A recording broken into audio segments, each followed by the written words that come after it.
Salam alaikum. Salam alaikum. Salam alaikum. You all may be seated. Heard a lot of talk about myself today. Sound pretty good. Hope I don't be disappointing to you all that came, especially those of you all that don't know me or haven't seen me before. However, what you heard, I'll say it this way, what I heard concerning me is right. And I don't know what you all heard, but if you heard the same as what I did, it's right. I hope that we get quite a few people from Springfield. Do we have any Muslims here from Springfield? No Muslims? Nobody was under the messenger? Okay. And I come to pay you. So we'll see if you really want what was promised to you or not. And those of you, or do we have any Christians here? Any other persuasion other than Muslim? All right. Most everybody here, so let me see the Muslims' hands. Oh, all right. Well, what I wanted to do today is go over in my mind what you may be thinking about me. You know, what is God? What thought do you have of God? How can He be God? And what is the first thing you have to do to actually see that God is here and that God is the man that at this time is me? It's a beautiful day and a dreadful day. And I thank all of you all that came to hear and to see, and especially those of you that came from a distance. It appears, since I've been going around the country, it isn't really too many people that really want to see God or be with God. They say it all the time, but however, when they realize they have to make a change, that frightens them so much that they abandon the idea of being with God and perpetuate the same old thing they're in. And then they will go off and say they're still looking for God. It's gotten to the point now, since I've been teaching, today I might do a little preaching and teaching. People seem to get angry the more that they find out that this is really real. They get angry with me, as though I have the right to change to be with them. There is nothing that you have that can attract me to be with you. You're looking for me. I'm not looking for you all. I'm looking for you to accept me or accept the idea that I'm bringing in.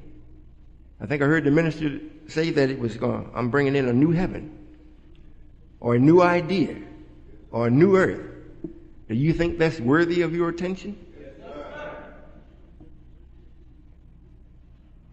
You know, every week we have laborers meeting where I am, and other temples, they have laborers meeting on various days of the week. However, I would think the best laborers meeting is where I am, because we get into the business and then we get into a little knowledge also, just about at every meeting. You know, it's a beautiful thing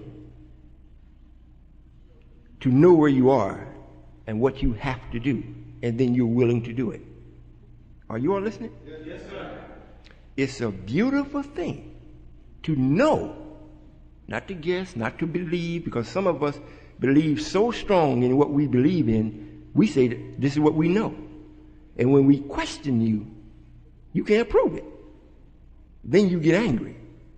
Because now, after you spend all the time going to the libraries, going back in history, searching and finding and coming to a conclusion that you know, you still can't answer the simple questions that's being presented to you. This makes you angry because it appears as though you wasted all of your time searching and you still don't have the answer. Well, when you come into this and you start to know and then can verify what you know, that's a wonderful, wonderful experience. So much so, it starts to take a hold of you in your nature. And you won't let it go. You all seem to be a long ways away from me today.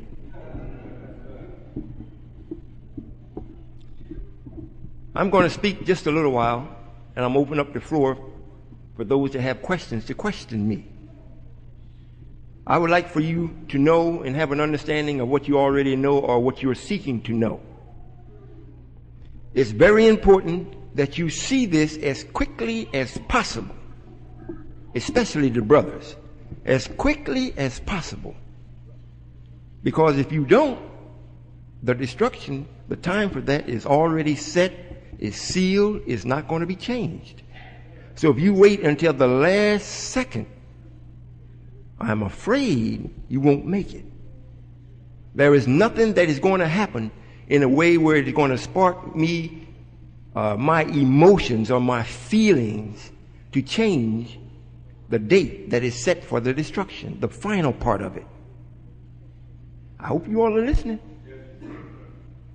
You know, this is real love. When I was in New York, Temple number 7, under the Messenger, it was a minister there, a student minister, and he was very good.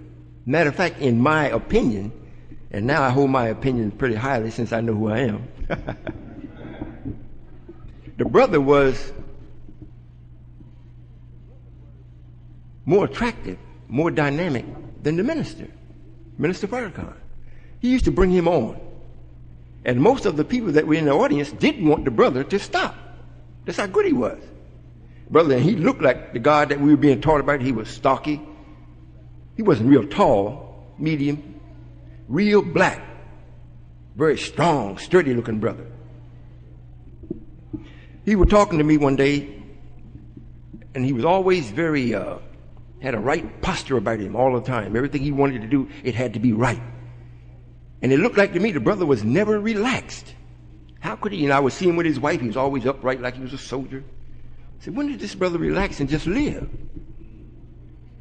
So one day I asked him, I said, I forgot his name now. I just asked him, I said, I didn't know he was married. So I asked him, how many children do you have? He said, 2 sons. So the conversation led on off into many other things. However, we got on the subject of lying.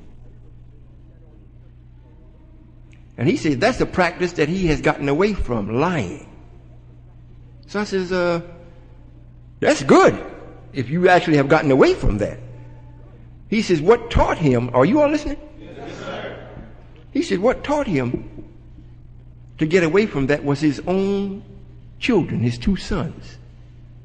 They would do something, and he would promise them that he was going to spank them. And then he didn't do it. They knew he was a minister. They knew he loved Islam, and they would come and ask him after the time had expired when he promised to whip them.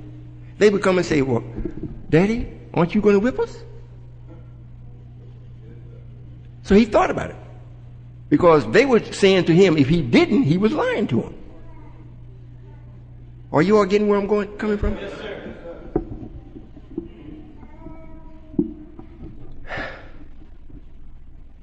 We made a promise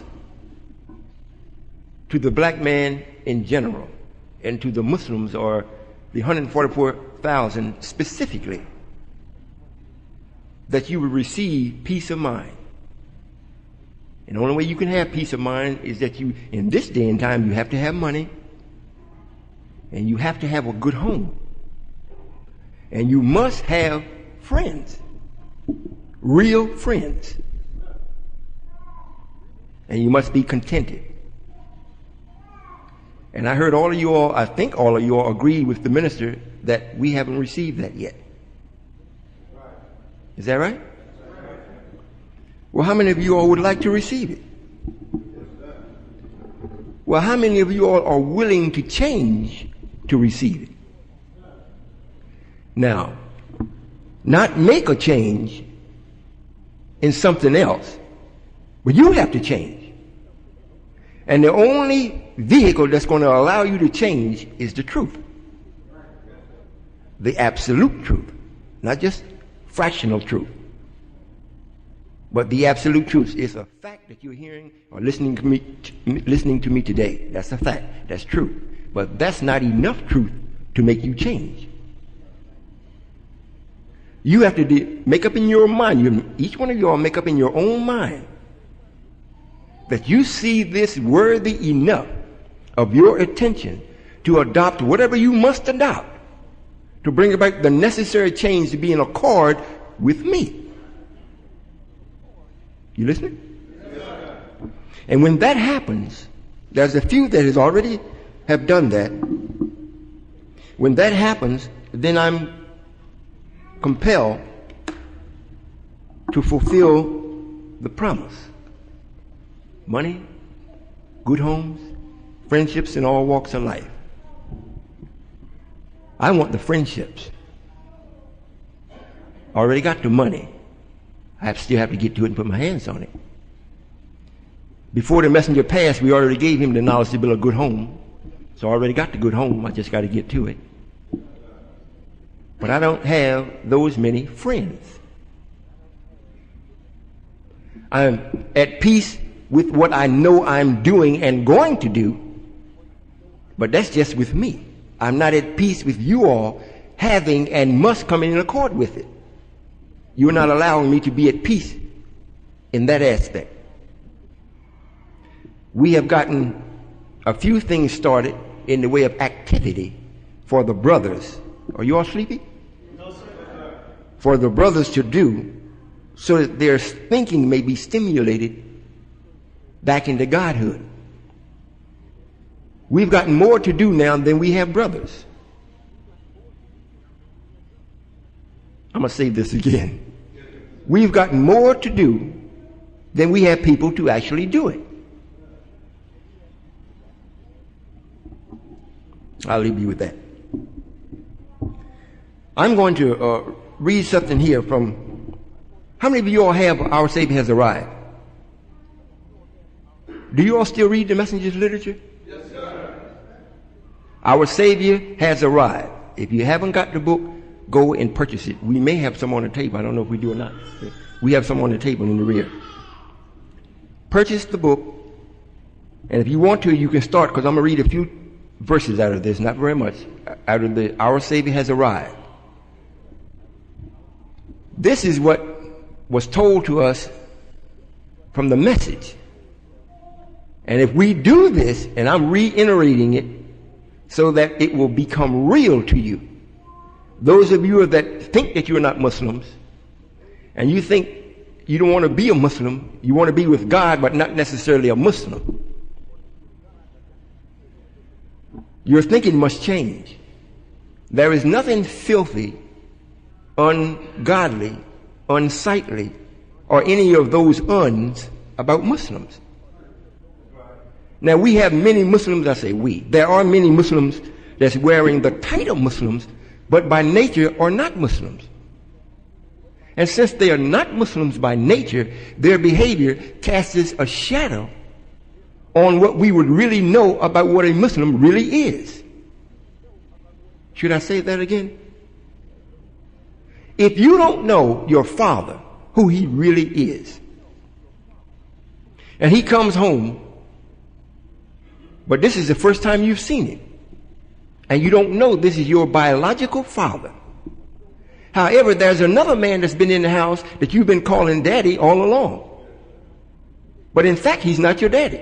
Matter of fact, he's not even married to your mother. You just call him that because that's what everybody else calls him. When your father comes in and he calls you son, and you look and say, well, what do you mean? If you don't accept it, or you can't see that this is your real father, and you're going on what you think the daddy is the basis for your father, and he's been doing everything other than real care for you as though you are a part of him, then this casts a negative shadow or a negative thought concerning your real father, or what a real father should be. Are you listening? Yes, sir. We know we have a lot of Muslim sects, meaning practicing right infractions, Much like the Christians do practice Christianity in different fractions. Catholic, Baptist, Methodist, Jehovah's Witness. These are all fractions. And they won't come together to be a whole. Each one wants to magnify their fraction as though that's it. And in fact, it's not it. It's just a part of it. If you are a black man, whether you are half original or not, if you got the black man's blood in you, you're a Muslim. Now, what you have to do today is to accept the knowledge that will confirm you being a Muslim. It's no different when you hear the term, black man, you're God. You accept that. Yeah, I know I'm God. But you're not doing what God does. You're not doing what God does. God is a maker. He owns what he makes. He's the cream of what he makes. And he's the God of this universe because he made it. So you are not being God, but you accept the title being God. So why not accept the title Muslim so we'll know which God? You listening? Yes. We have the God of righteousness and we have the God of evil. So which God are you? If you actually accept the title Muslim, then we automatically know you are supposed to be the God of righteousness.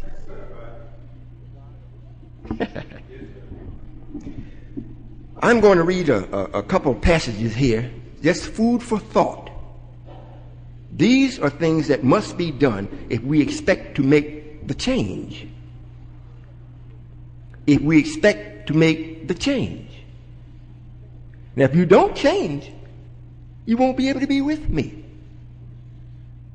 And the die is set as far as the destruction. I don't have to go and make nothing up, add nothing to. That's already set.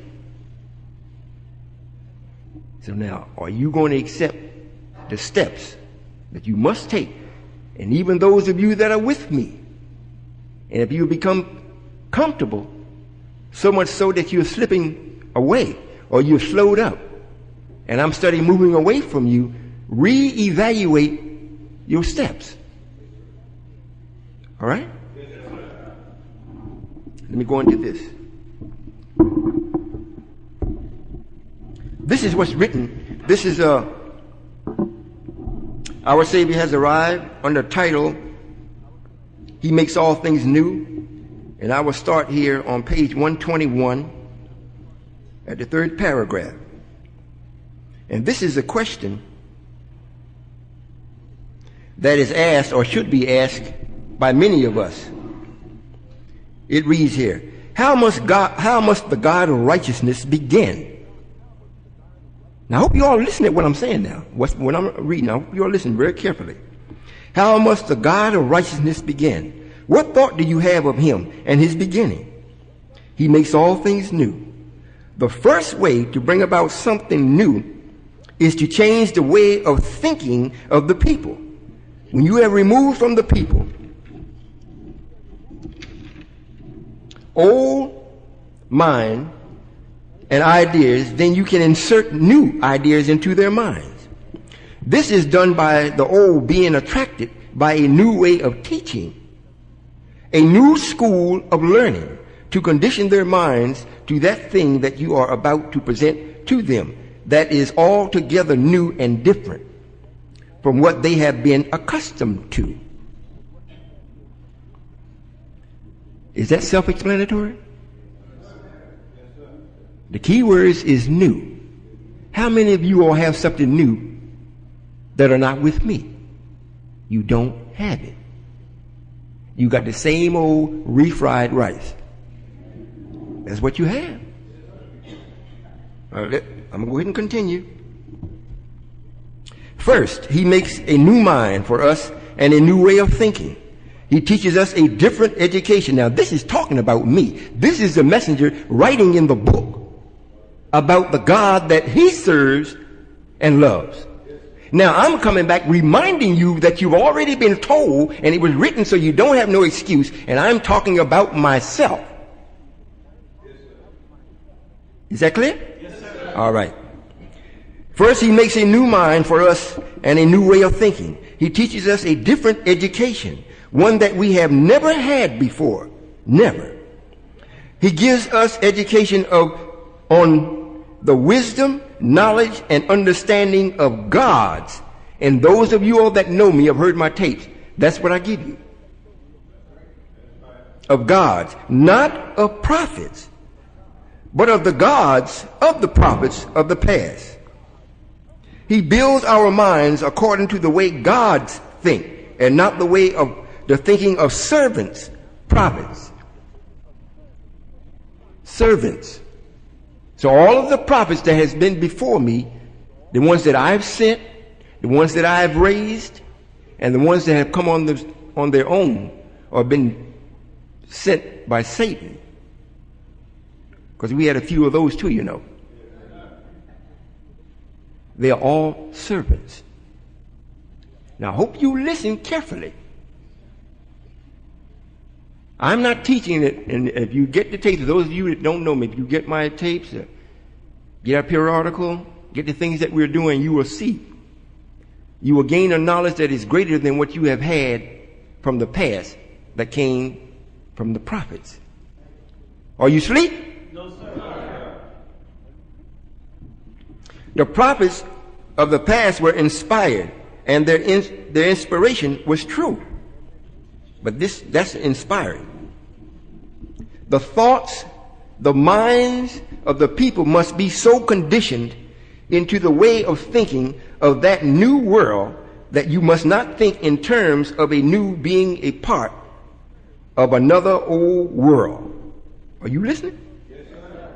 So what you're hearing now, you can't compare it.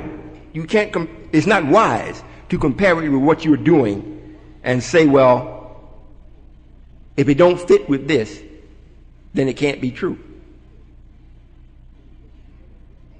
You must be so conditioned in your thinking in the terms of new, not old. And everybody that you know that is speaking spiritually, you've known them for a time. According to this statement, they are old. And every one of them has spoke things and are speaking things that are very old, much older than them. Is that right? I'll be finished in a minute. This is the messenger speaking now, talking about me. He's saying, I think that you are thinking that I'm going too far now. However, no education of this world of the white race will be accepted into the new world. And we're not talking about white people in the way like you hear everybody else, like we're angry with them. They should be ashamed of themselves and they should change. That's ludicrous. If they did, I would be extremely surprised. Matter of fact, I'd be going to shock. We didn't make them for that. And for them to express a power that they don't have, that's more than a miracle. Are you listening? Yes, sir.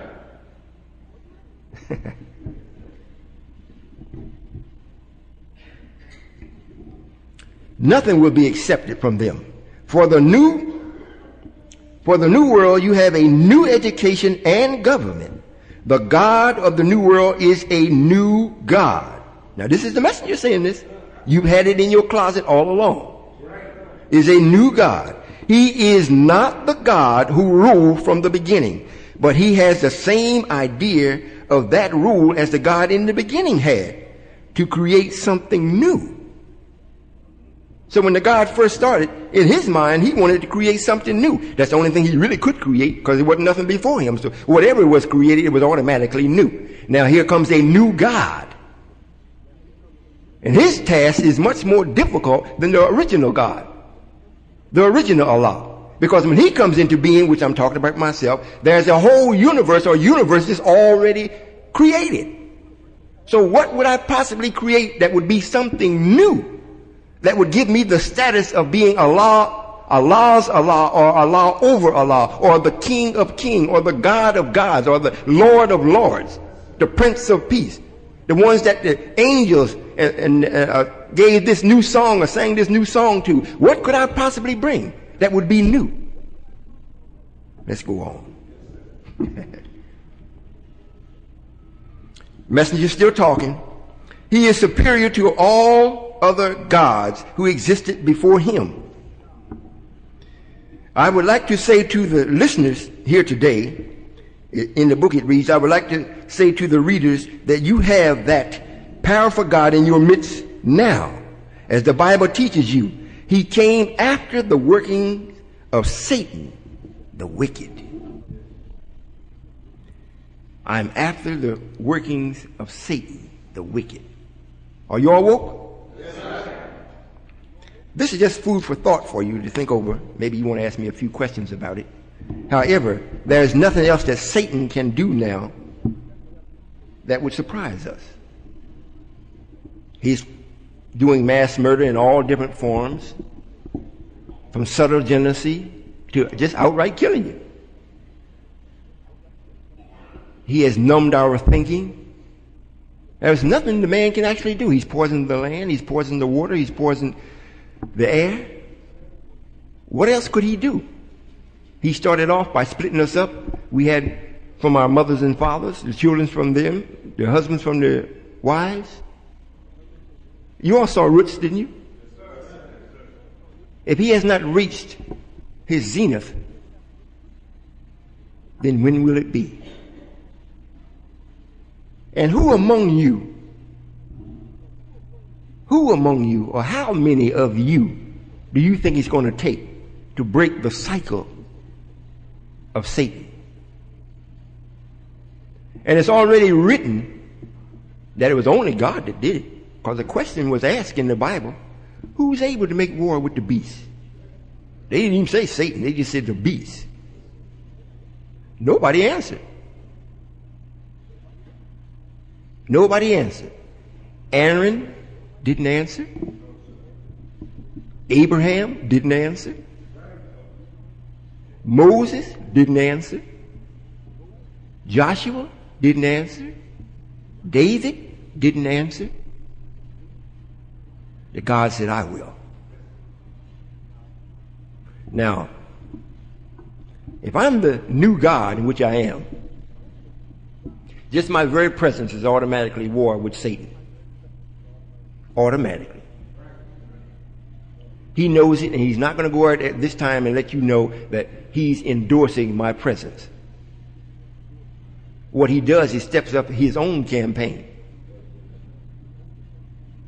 to take your attention off of this.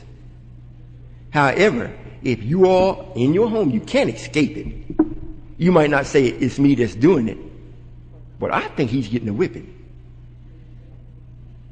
I'll say that again. I don't think you know what I'm saying. I'm not a God that just comes and speaks from a podium. I'm not a God that comes up and stands before you to give you a lecture. I'm sharing with you what you need to know to be in order and in accord with the time. I make rain, hail, snow, earthquakes, and I also direct your thinking. I give you dreams and visions.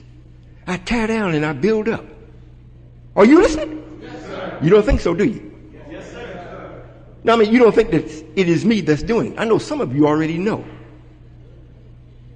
Now, no, if this weren't true, I want you all that are here today to take a real good look while we go through this conversation between the both of us, this short time we'll spend together, and you see from your eye of your nature if what's standing before you is a fraud. I'm not saying like no other minister, no other preacher, clergy, or whoever that stands before you that I have to go and call on God or I'm going to pray for something to happen.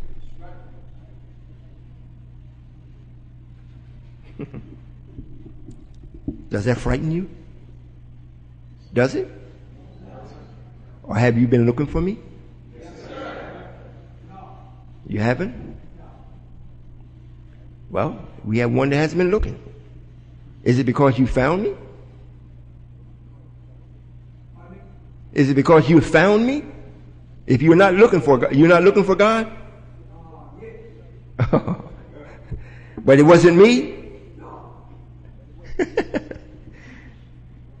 Well, I would say go back. You were one of the ones that came under the messenger's teaching?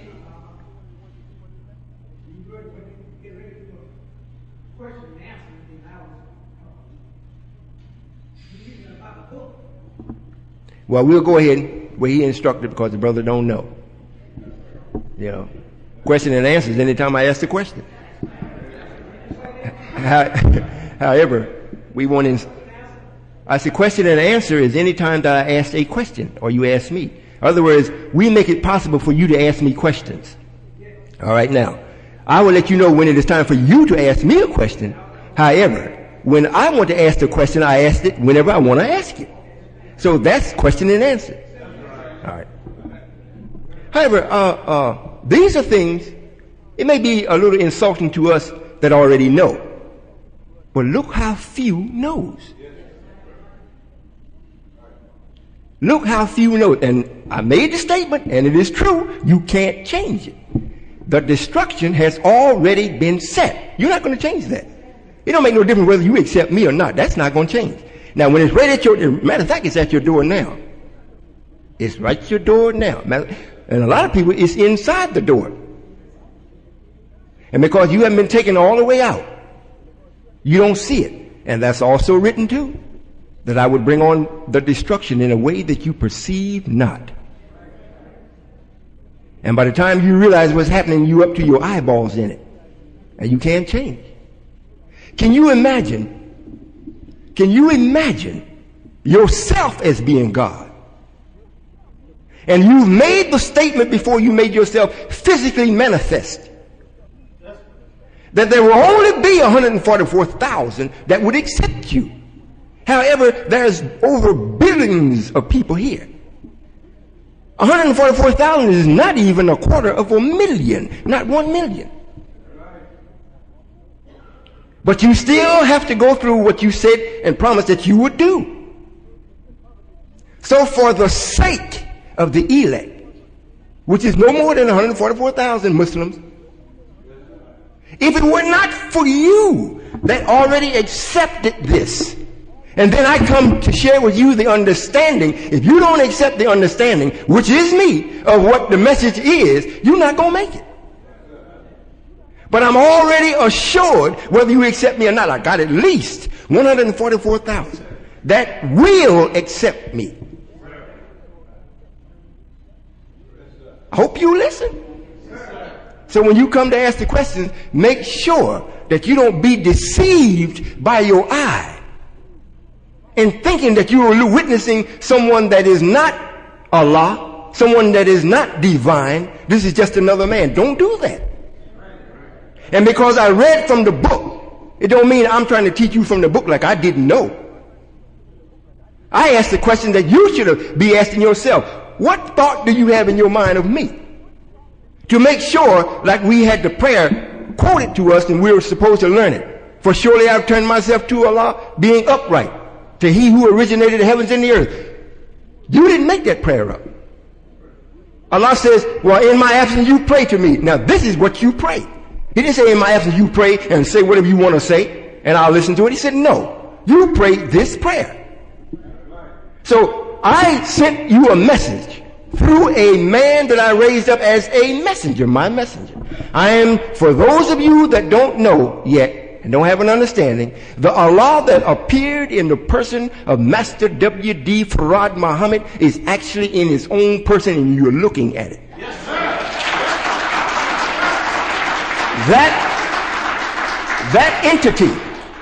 That entity is in its own person now. The term is not spoken that Allah is in the person of Royall. That's not the way it is. Royall is Allah. So I'm just saying this so you'll get somewhat of a grip on your thinking.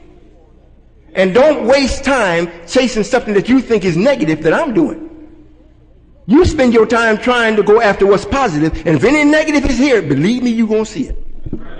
You can't hide negative in the light. You can't hide it. Especially if you can see the light or the origin of it.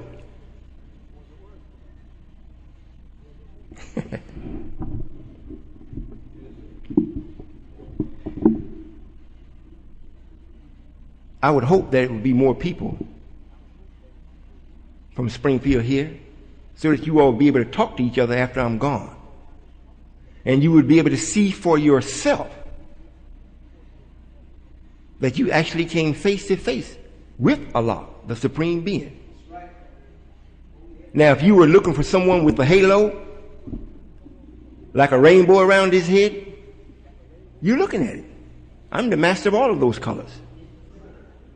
And if it were so where you've seen it, some can see it. And those of you that can't, and you're looking for it, then something is wrong with your vision. And if you saw it, what would you do? Do you think that you could go out and tell someone, even your own self, I met God because I see the halo around his head? After 3 or 4 days of thinking over that, you can say, well, wait a minute. Especially after you tell your mother, the one that loves Jesus, and she tell you, son, the man was a magician. Just because you saw that, that don't necessarily mean that he was God. There's no man God. The Bible says, don't put your faith in no man. He can't be God. I'm speaking the way you all think now. What miracle has ever been performed even after people asked for it? Well, if you God, let me see you make it rain. And the God makes it rain. Which people that is documented that believed after he performed what they asked? You can't find one. Not one person or not one people ever believed what they saw after they saw it. And the hypocrites made sure you didn't believe it because they came along and said, well, he was a soothsayer. He was a magician. It's written in the scripture.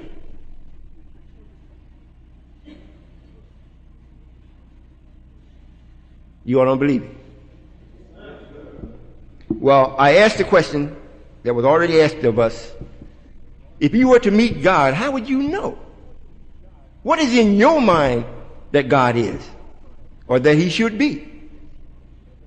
I should be going around making miracles and leaving you stupid, leaving you dumb, deaf, and blind?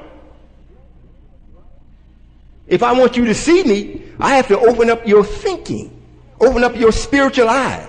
So when the miracles are being performed, you can see it and then benefit from it. Right. Not you see it and it still masters you because you don't know what you're seeing. You know, it's like looking at a beautiful sunset. But you're so dead, you can't do anything about it. You can't make it repeat itself the next evening because you don't know how to do it. You're witnessing this beauty. So much so you hope that you could see it the next evening and the next evening and then go get your mother or your wife or your daughter so that they can see what you saw. If you come back to be your God, the God that you're supposed to be, you can produce that. But you can't do it now. You can't do it now. How many of you ever been out in the rain and the rain was soft and pleasant and the drops itself was warm? So much so you didn't want to come in out of the rain. That does happen, you know. How many of you can do that? Not one of you. So if I don't stand up and speak about Jesus in the way that you've been thinking, or the messenger in the way that you've been thinking, you can't charge me for being wrong or in error because the messenger himself had it written. The very first thing that must happen, you have to have your thinking changed. Yes, sir. Now, you let me know, when did you change your thinking? If you have not thought your way out of this, and in such a way that you are bringing other people out into the light, your thinking hasn't been changed. Is that right? That's right. Well, I see we got some eager people to ask some questions. I'm going to state this again. There's quite a few times that I've gone through questions from brothers and sisters from the audience, and because of the magnetism of their disbelief, they just could not find it in their being to accept or to even, it would be even a possibility that this would be God. So they questioned me in a very ungodly manner. Suppose I am God and you do that. You should thank me for not thinking the way you think. That's right. Because most of you would strike your own self down. Now you might say, well, I say that, he's saying that because he really can strike me down. Would you want to find out? Just a simple question. If I really am, do you have enough knowledge to prove that I'm not? If you don't, when you come to speak to me, be respectful. That's right. That's right. I'm saying come and speak. Ask me questions. I don't know of any other place you go where they do this on a consistent basis, where they allow the public to come and ask them questions. And not no preconceived questions, in other words, questions that I pass out in the audience. I only have people that I bring with me, and only those people ask the questions. Whoever, whether it be white, anywhere between black and white, any of the spectrum, brown, yellow, red, whoever is in the audience, they want to come and ask the question, come and ask it, and I'll answer the question. Now, before you come, I'm going to say it again because I already see it and I'm picking it up already. You're chomping at the bit to show me that I'm not God. Let me ask, for those of you that are here that is sponsoring this, did you announce that God was going to be here speaking today? This was advertised that God would be here? All right. So I didn't sneak up on you. I already made it known before I got here. Now, what you believe and what really is two different things. And until you can prove mathematically what you believe is different from what I'm saying is, you should be very careful. That's right. I'm saying this to you all because I'm already picking it up. You should be very careful. And don't be surprised at my appearance. That's also written. Read Revelations. It tell you exactly how I appear. I thought I would say that because this may be a negative to you. I appear this way because this is the way you appear to me. So we're both comfortable with each other. I can change, but can you? Really? I'm this way because of a plan. It's my plan. Why are you the way you are? Is it your plan or is it someone else's plan? In other words, you're not the way you are now because that's the way you planned it. You're living under someone else's power or living out someone else's plan. And you're so miserable with that plan that you're living in that you're searching. And because you have found what you're searching for and it don't appear the way you think it should be, you're skeptical now. Did I really find this?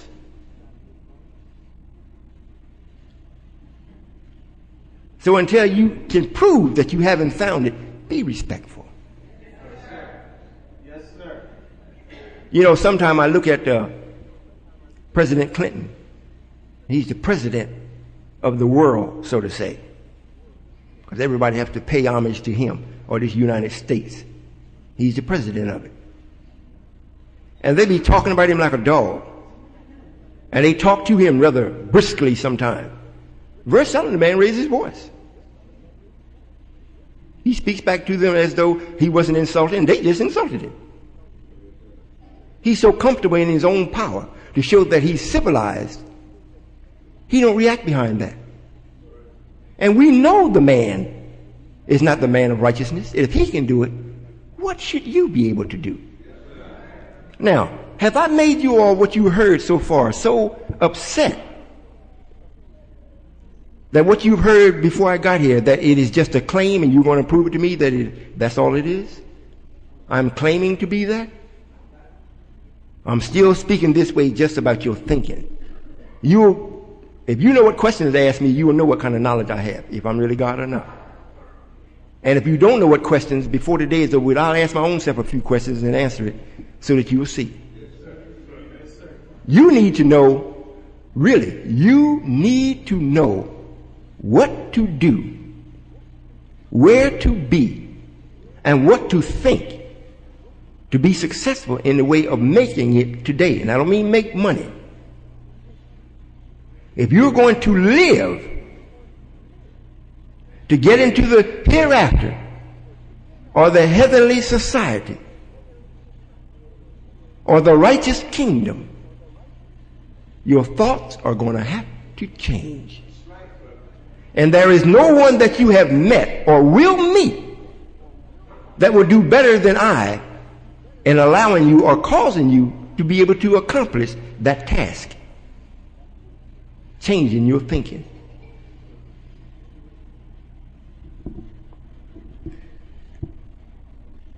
Do we have any questions today? We just have one person with a question? Or we have quite a few questions? Thank you. Just a minute, brother.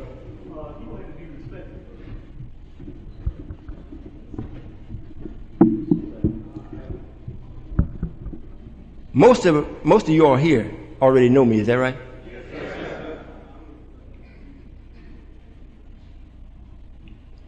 Just to show you, I'll say this again, just to show you all that are ready to ask questions. If the brothers came up and they passed around flyers or made it known that God would be here today, and you have others that came up, Christ. You can come to the mic, brother. Matter of fact, all of you all that want to ask questions, you sit on the front seat there. You want to have a seat for a minute?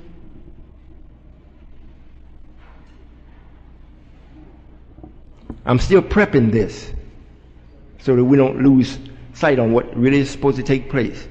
I would like for each and every one of you all to leave today knowing that you were actually in the presence of the Divine One. That's right. That's right. It will not do you any good. Matter of fact, it would be worse if you came and you twisted around in your thinking and in your mind what you think you hear, what you would like to have heard. To bear witness to your own thinking, that's worse than not just sitting here listening and don't say nothing. Because you'd have to overcome that hurdle again.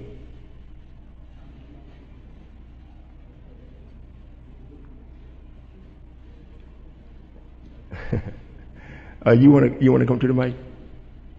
Brothers and sisters, this is something that I haven't been encountering for some time as far as a brother is real high-spirited and wanting to know things. Now, I'm saying all this to make sure that he stays in a positive mode so that you all can actually learn from what he wants to ask. Because he got some good questions. Yes, ma'am. Assalamu alaikum, Father. Wa alaikum salam. If you'll indulge me for a moment, I'd like to say, basically from this, what you have been teaching thus far, I was looking over the Bible the other day, and I see that where it ends, the Old Testament ends speaking about the Honorable Elijah Muhammad turning our hearts back to you and vice versa, unless the earth be smite with a curse. Well, we always hear that we're living in the last days, and this is the end of time. Yet before the end of anything, it always gets to a point where there's a fullness. So we're in the fullness of the end. And in being in the fullness of the end, then we have to expect everything that was already prophesied, everything that was already written to be a spiritual guide to us that were asleep, to be manifested today. Right. Now, under the Honorable Elijah Muhammad's teaching or the message, he did one of the greatest things that could have ever happened to the black man and woman. He made it where he showed us that God is man. God is man. In order to turn our hearts back to another heart, it has to be flesh like us. So in the Old Testament stating that you're going to put an end or smite the earth with a curse, the destruction, it's that enough of us did not do this. And the New Testament starting out with explaining Solomon's birth lineage to David, then that is letting us know that, as the messenger said, you are witnessing the setting of one sun and the rising of another. That's right. So now we see the setting of the Honorable Elijah Muhammad, because the message was just that, a message. And he paved the way for you, for us to have someone to talk to.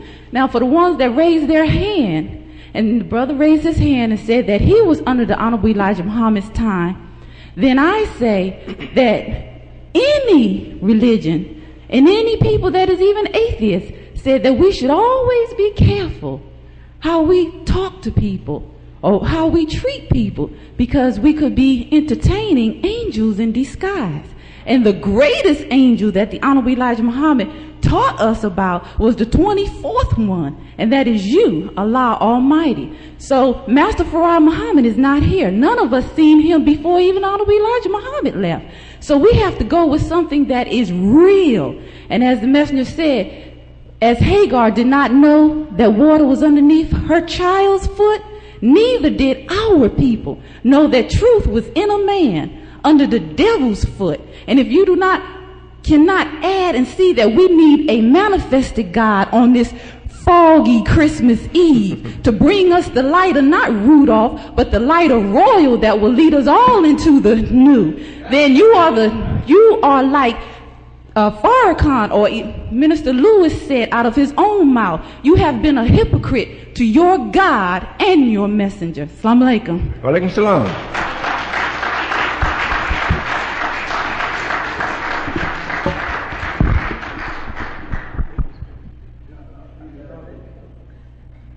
Sir, I have the greatest respect of you, and I will listen to that sister.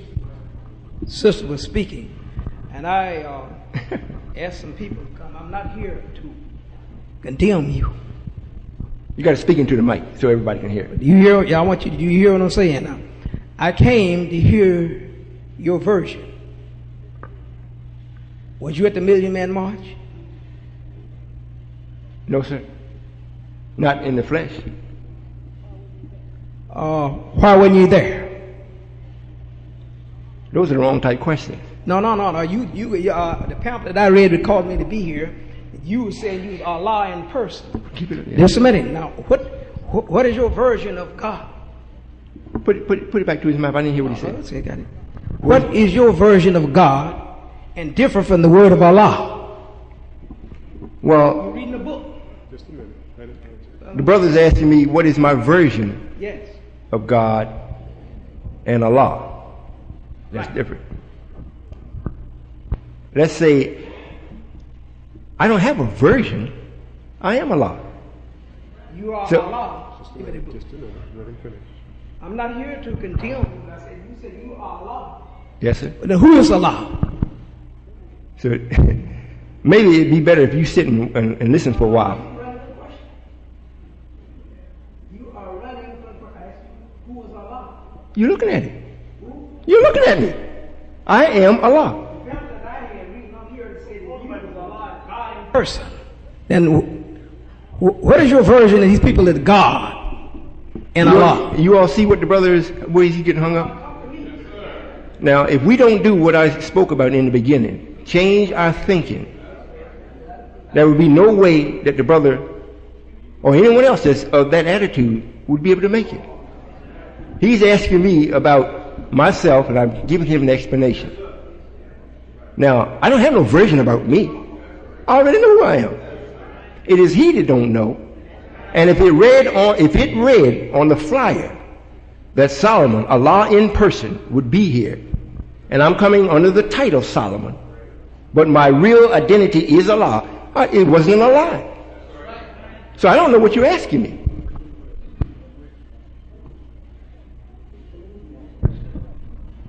Who is Satan the devil? That's something I don't think you need to know at this time. I'd much rather you know me. And if you know me, Satan, you'll be able to identify him. You don't look for the light in the darkness, especially if you see the light. Why should you go look for darkness?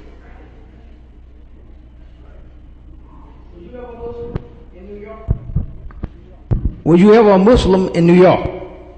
I've been a Muslim ever since I've been born. However, yes, sir, I was in New York, number 7. Were you ever follow Malcolm X? Let this quote, so everybody wants to hear this. Speak into the mic, brother. Just calm yourself down. Now, don't worry about me. Calm yourself down. Oh, wait a minute.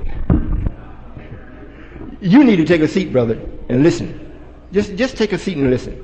We don't have no more. Just listen. Just sit and listen. You may learn something.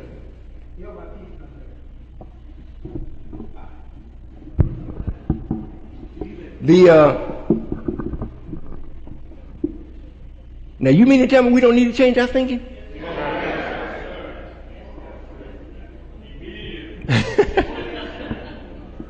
You might say, well, if I was God, I would be humble, I would do this, I would do that. You still keep in mind, you got to change your thinking. So how are you going to tell me what I should do or how I should do it? To show you how unmathematical the brother is, he's asking me, I'm Allah, but did I follow somebody?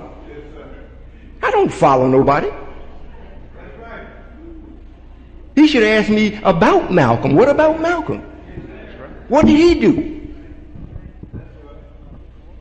You see, that's why I went through all that long preparation to make sure that your questions are right. And why didn't I go to the Million Man March? If I'm God, well, I'm going to the march. I'm not going to the white people to march to them and say, look, I want to make an atonement. You see, I started off with, you need to change your thinking. And it isn't something I just came up and just said it. It's been written when the time the messenger was here.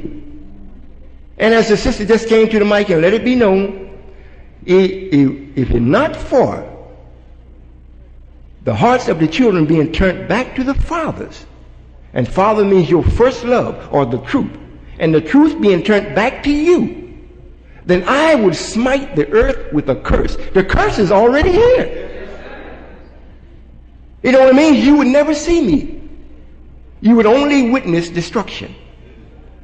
And you know, it's written about it in the Bible, in the Quran also. I'm speaking in the Bible because a lot of us were raised up in the Bible. That when day comes, you would wish it was night. And when night comes, you wish it was day. And some of us will grow gray-headed overnight. And the pregnant sisters would lose their babies because of what they see coming, not what was there, what they saw coming. Are you listening? Yes, sir. So if we have any more questions, I won't mind answering the brother question if he answered them right. Ask them right. But that's just too disrespectful. Yes, sir, brother. Yes. Yeah, assalamu alaikum, brother. Wa alaikum salam. He can hold it. Yeah, I'd first like to say, if it would do any good, is that maybe you should have mercy on our poor brother, because he don't know. Yes, sir. And just real quick, I just help qualify myself. As you started asking where each of us were from, whether we're Christians or not. Well, I was brought up in the Christian faith, but as I became a young adult, I began feeling that I saw contradictions and different things that just didn't seem to make it all right to me.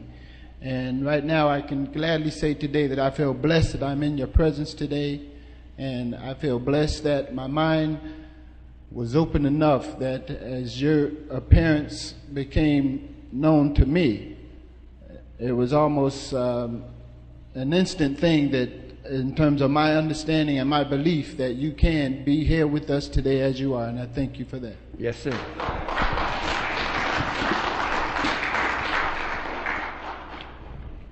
I just had a couple of questions that hopefully will help me with my continuing search for understanding. Now, you may know this of me, I don't know, but for a long time then, my prayers have been, because I was just so confused and not knowing and searching, my prayers then have been for your kingdom to arrive. And so I guess now I can stop that prayer. So my question then is, what since you are here with us, what should our prayer be now? Do we continue to pray, and what should it be? If you have the need for your own personal being to pray to an idea that's more lofty than yours in the deity or of the supreme being, especially if you know that there is and that it's in your midst, if that is going to help you make the necessary steps forward, continue to do that. However, the time for prayer is up. Prayer is before I actually showed up. It's the same principle as a contractor drawing up the schematics for this building. Before any brick is laid, before any ground is broke, all of this is laid out. This is their intentions of what they want to do, who's going to do it, where it is going to be done, how many light fixtures, how many everything, before any nail is driven. However, once all of that has been decided and they agreed on it, now they have to go into motion. When they go into motion, they stop the planning. That means they stop the praying. They got to actually go and do it now. They got to break the ground. They got to level. They got to do everything to make the thought, the idea, a reality.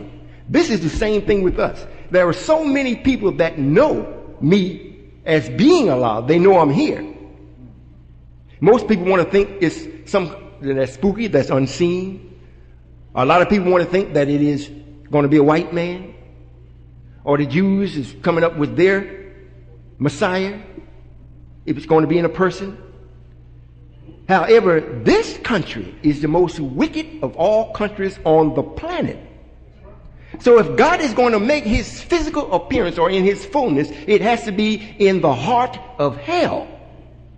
Now, those people that is actually to be with me in expressing the Godhood or the God knowledge has to be the people that is of the nature of that. Now, when you recognize that this person or being actually exists and you come into the presence, even if you don't come into my presence and you come into the voice of myself on a tape, or the knowledge from another brother that's speaking to you that you can't handle what they're saying, you know that I'm here. The next step is to seek me out in a way where you can become balanced in what I'm doing. That's not praying. Now, you can pray and say, well, oh Allah, will you help me become balanced? Or will you help me to accept this more readily? However, you asking Allah to help you to be in balance with this, not to accept it, because you already accept it.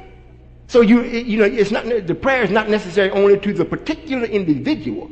Now, if you're already in tune and you know that this is real, you don't have to pray. What you do then, you go to the temple, you go to the brothers that we already have in motion, say, all right, what do I do now?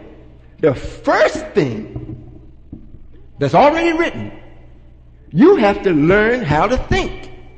And I've got mathematical thinking classes that I have people coming to. And as you go and you attend the classes, and it's not where you have blackboard writing and you sit down taking, it's not that way. It's more in, you're taught mathematical thinking in a natural way, what's conducive to your nature. Then as you learn that, I have activity for you to go actually and go to work with your hands, with your thinking, to actually build this righteous kingdom. Now, and we're not going to go to every building, every establishment, tear it down, or we're going to build up from the ground every establishment, buildings per se. We're going to come to deal with the thinking of the masses of the people, and especially those that are in positions of influence or in power. We are God. God just don't go and build with their hands. They deal with other people that don't have that godly thinking, from the 12th tribe on down. They do the building. We do the instructing. So once you find out, brother, and you are sure that this is it, even if you're not sure it is me, and you're with someone that's with me and you're checking it out, you don't have to pray. You don't have to. But if you need to, that's up to you.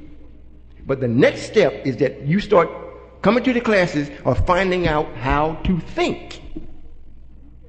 That's number one. You cannot enter into perfection or into anything that represents a change keeping the old. That's not a change.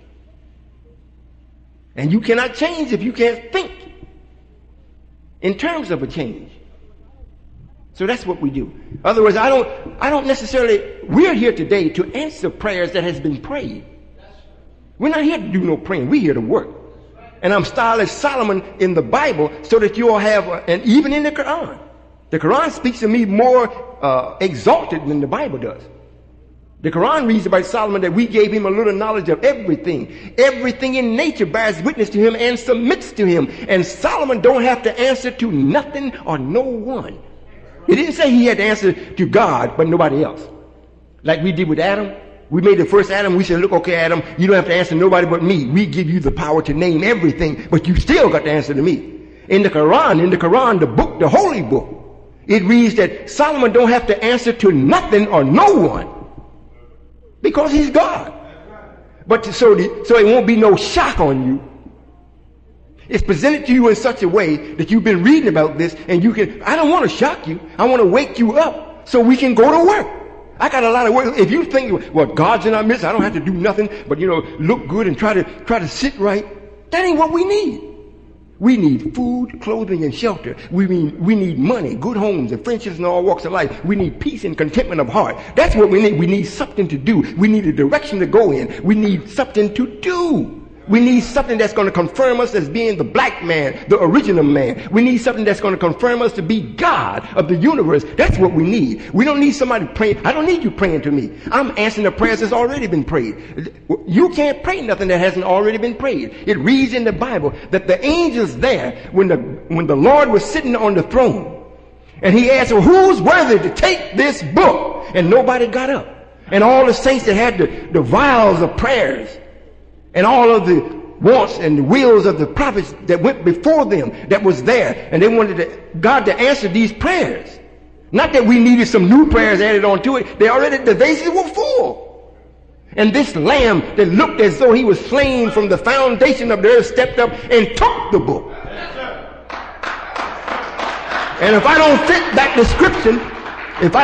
description, you're not going to find nobody else that's looking like me, that's speaking what you are hearing in your ears. And with the authority that I'm speaking it. And with the idea that I'm bringing, it's infallible.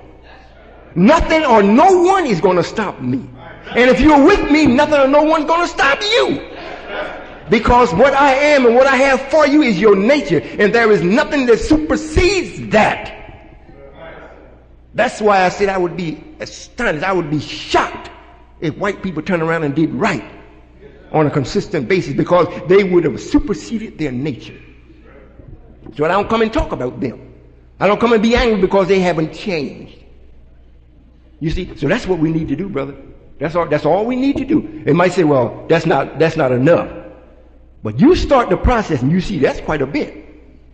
When you're trying to do something right, and everything around you, everything, the food that you're eating, the company that you keep, what's on the TV, what's on the radio, in the school, on your job, just going down the street, just hearing about things happening. Nothing is positive. Nothing.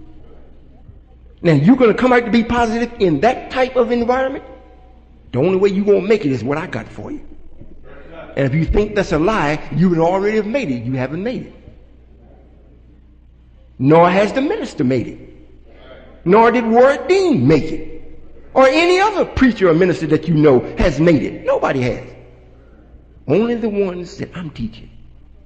And I want to teach you all, but I don't go after you. I just stand up and I allow you to come to me. And once you come, if you come genuinely, that'll be the best experience that you will ever experience in your life up to date. Because I'm going to make, after you meet me and you get in motion, it's going to get better and better and better and better and better and better and best and best and best and perfect and perfect. You see? So that's what we need. Hope that's not too long, but you got another question? Yeah. Now, I've just started studying Islam just in the last couple of months now. Yes, sir. But I believe, I think I may have understanding, but I'll ask this question anyway. So now, is the year 2000, is that of great significance, or might you say it's just that our whole understanding of time is just totally off? Oh, no, sir. The year 2000 is of major significance. We have to have some, as long as there's wrong, and I've made the promise openly that I'm going to destroy, well, not going, I'm destroying that.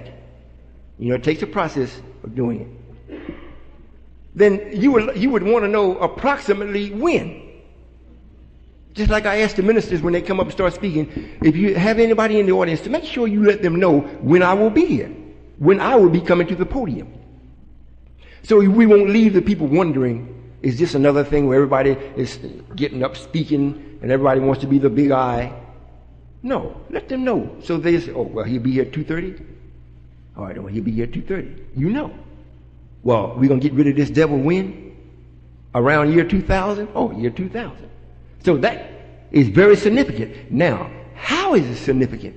Do we have anything that's in prophecy that's already been written to bear witness that that is significant?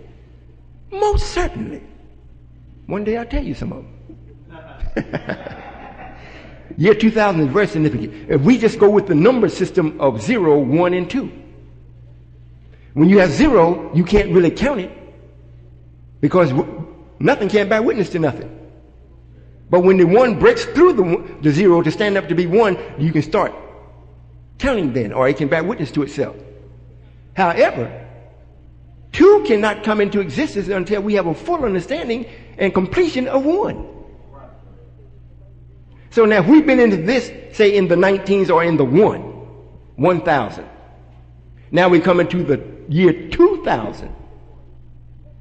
If we're completing the 1, just by that process alone, 2000 is a significant time. Now, what makes it significant? It is the period put behind the existence of the open enemy, the white man or white people. Not Satan, but white people. And it don't mean that when 2000 comes, they're all going to mysteriously drop dead. It don't mean that. It means they will have no power left at all to affect you. The tables will have been turned. We will have the power. And if they want to continue to live, they will be with us as close to as they are humanly possible, or as humanly possible for them to be. And let me explain to you how that's going to be. Would you like to hear? Yes, sir. You know, if you're not in their idea during their time, to put fear into you, they either kill you, imprison you, or do some type of thing so that others can see what will happen to them because of you not submitting to them. Well, then, we're not going to do that. After the period has been put to the time of them ruling or having any power, because the power is being taken from them daily as I speak. We're taking the power. Year 2000, they'll be completely out. We'll be in the power. Here's a man that comes up, say he's Caucasian, he comes up and he's a billionaire.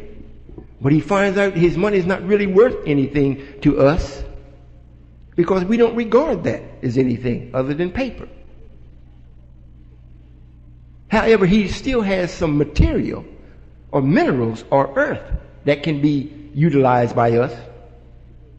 And he comes up and he does it in such a way where he's going to try to stop us or to make it where to turn our people away from us. Or if he comes in and says, well, I'm going to try to infect their thinking again. I'm going to offer them my woman and money, whatever they want.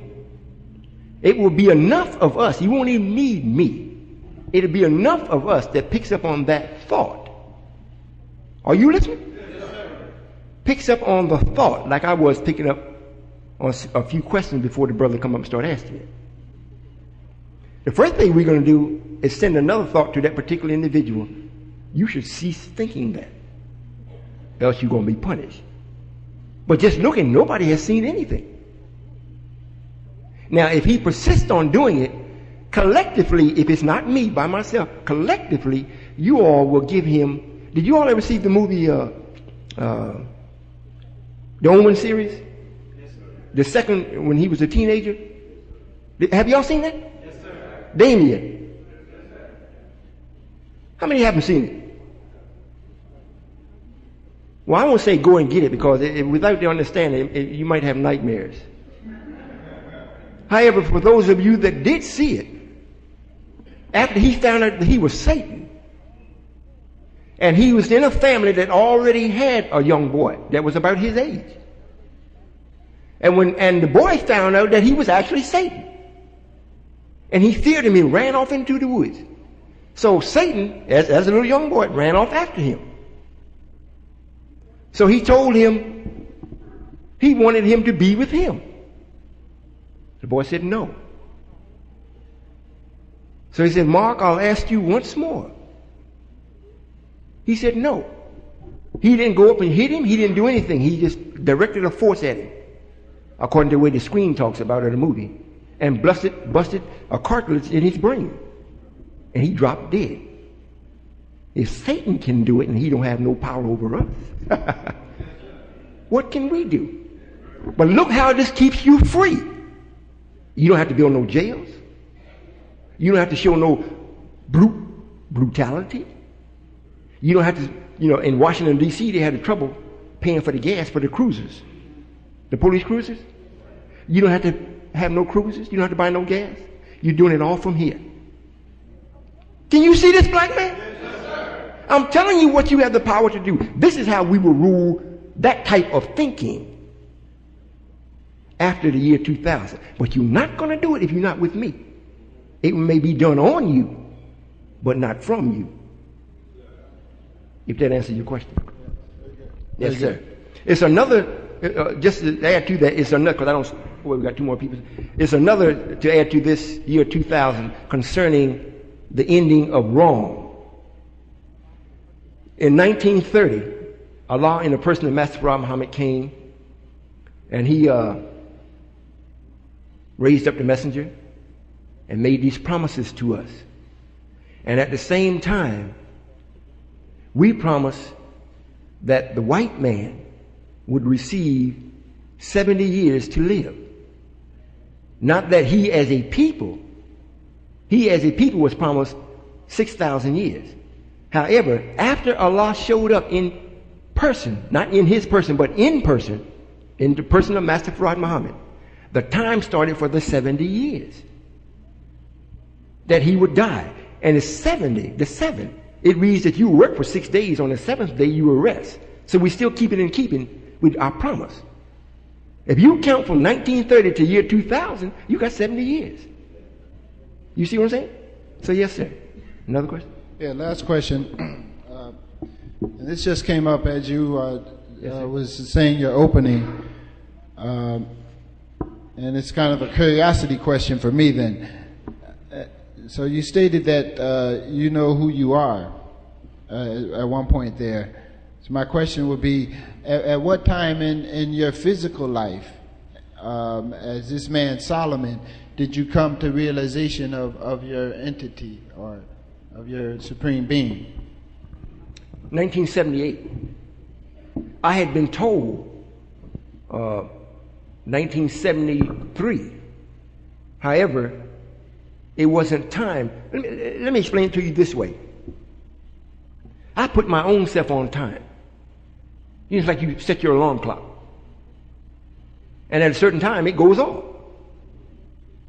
Well, with what had to take place, I wasn't supposed to come as being Allah and do what the messenger did. That's not what I said. I said I would raise up a messenger, and he would come and make a way for me.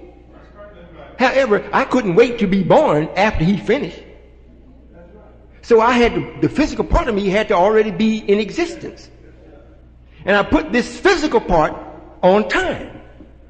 And when it got time for certain things to happen, it'll be like you may be sitting trying to solve a problem.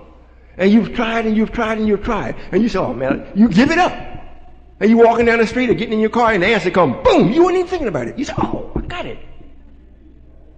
Because it was time for you to you put it out there and you was in earnest about receiving the answer.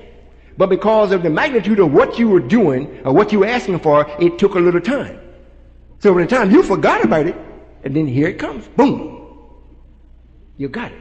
Then you feel so happy you want to go tell somebody. This is the same thing I've done with the body. It was put on time. So when the people came and told me, I said, Everything they were telling me fit. But I didn't go try to make it happen. I just said, oh, that sounds good. I went and did the research. I said, hey, everything's working out just the way they said. However,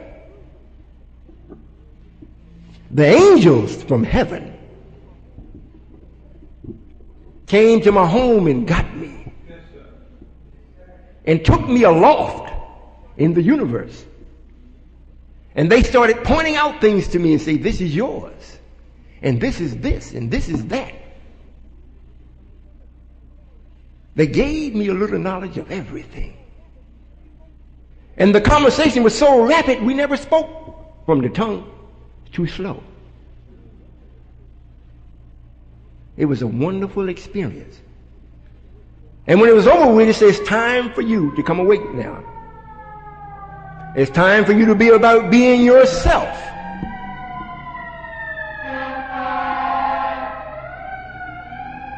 Well, how long will that be for me to be myself? It's written already that you put in print that it would take you 13 years to get your house in order.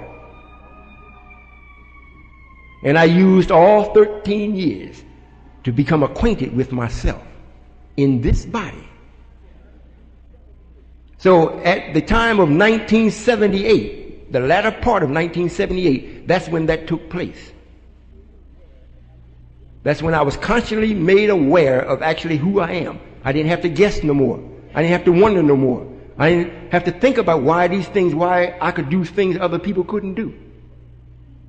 When I was taken and shown and told, everything bore witness to it. Everything bore witness to it. I tried to find something that didn't bear witness. I couldn't find it. Even if I looked in the wrong and said, well, that'll show me. I just want to see. Even wrong bore witness. They're right. I said, man, this is something. So 13 years, it took me to become very, very comfortable in being myself. Okay, Brother Solomon, and in my closing then, again, I'll just say all praises to your name, and I will look forward to growing and just gaining this knowledge and working on the building of, I guess I can say, our kingdom at this point. Yes, sir. Thank you very much. Yes, sir. You know what? You know, the beautiful thing about this, are you all listening, black men? Yes, sir. Everything that you may hear me say today are things that actually to get us to think. Actually, just to get us to think. The actual building or the new knowledge, I haven't shared it yet. It's awesome. And it is not to be shared in a way that our enemies may have an opportunity to set a block for you before you start to become powerful enough to start to use it. If it took me 13 years and I'm God, at least you need 2 or 3 to get started. You understand what I'm saying? Here we have a God that's already in motion. He's the God of negative. He's called the open enemy. And he is God. He's the God of this world. You can't take that from the man. What he wants, he go and make it. If he can't find it, he'll make it. He took God and made him a nigger. You can't say he didn't. If he didn't do it, I wouldn't have to be doing this. So what I'm saying to you now, regardless of what you hear me saying now to you, this is not what we're going to be building, the knowledge that we're going to be building on or from. I'm sharing the idea. However, the knowledge that we actually really need that's going to produce the new, I haven't started doing it yet. It's because that you're so slow in waking up. I'm just saying, I'm letting you know. And sometimes I go off. I don't want to come back. Because there's nothing attractive enough for me to come back. Matter of fact, the scientists told me, if you don't do this, we killing them all. All of them, we killing them. Because there's not enough time. And they haven't done anything that is attractive enough for us to save them. And because you're the new God, and you want to show us that you're the new God, well, this is what you work with. And we only want a few minds. These are the other 23 scientists that are speaking now. We only want a few minds. They are instructing me. I'm the new God. I didn't originate this. I can't come in and tell them what I'm going to do and what I'm not going to do in their house. They tell me, look, this is what we want. Now, whatever you do in the house, everything is going to submit to you because they don't have the power not to. And everything that you make submit to you, we don't have to worry about it because you're right. You're always right. You don't have nothing in you to take you any way but right. However, as far as we are concerned, in North America, where the black man has been hit in the head and buried, when you bring them up, Solomon, with the lion's grip, there's only a few minds that we want. The rest of them are mud. Are you listening, black man? Yes, sir. I'm going to get you up. The only ones that don't come up is don't want to come up. I'm going to bring you up, open your eyes up, and shine the light in them. Now, if you close them back, goodbye. You got to see me. Else I wouldn't be doing you justice if I didn't. And I'm going to be in many churches, physically. They're going to be calling for me.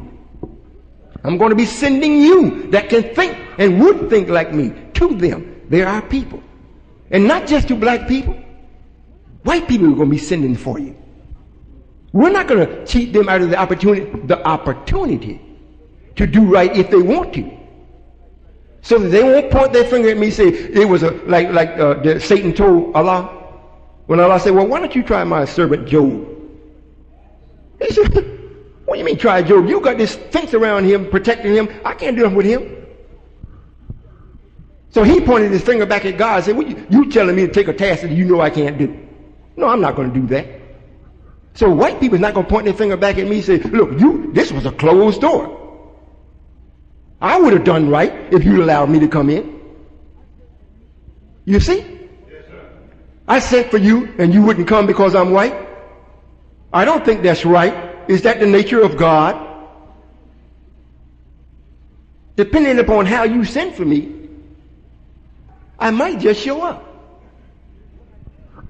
And then after I leave, what I share with you, because what I share with them won't be what I share with you. I'm talking to a dead God. With them, I'm talking to an alive God. So I can't tell them what I tell you. However, when the live is speaking to the live and you leave, once you make the turn and you leave and they reject what they got, then they can be held accountable for it. Are you following me? And that is, now I'm not saying nothing about against white people or against black people. I'm speaking the nature of things. All right? Yep. Oh. Assalamu alaikum, bro. Wa alaikum salam. For my personal knowledge, I want to know, I read the Quran, and they got different sets. Brother Elijah and Wafdi Muhammad and Farrakhan. What's the difference? The difference between the brother Wafdi Muhammad and the brother Louis Farrakhan teachings and you yourselves. Well, these are all people that's fulfilling a plan. God, when I come after the cream of the crop, like it's written in our lessons. God of the universe. The cream of the crop, God of the universe. I came after the cream of the crop. Now, what's going to make me to know what the cream is to send messages and messengers before I come. And those that gravitate to it and operate on the basis of, first I send the messenger with the truth. I give you a standard to go by. Something that's confirmed.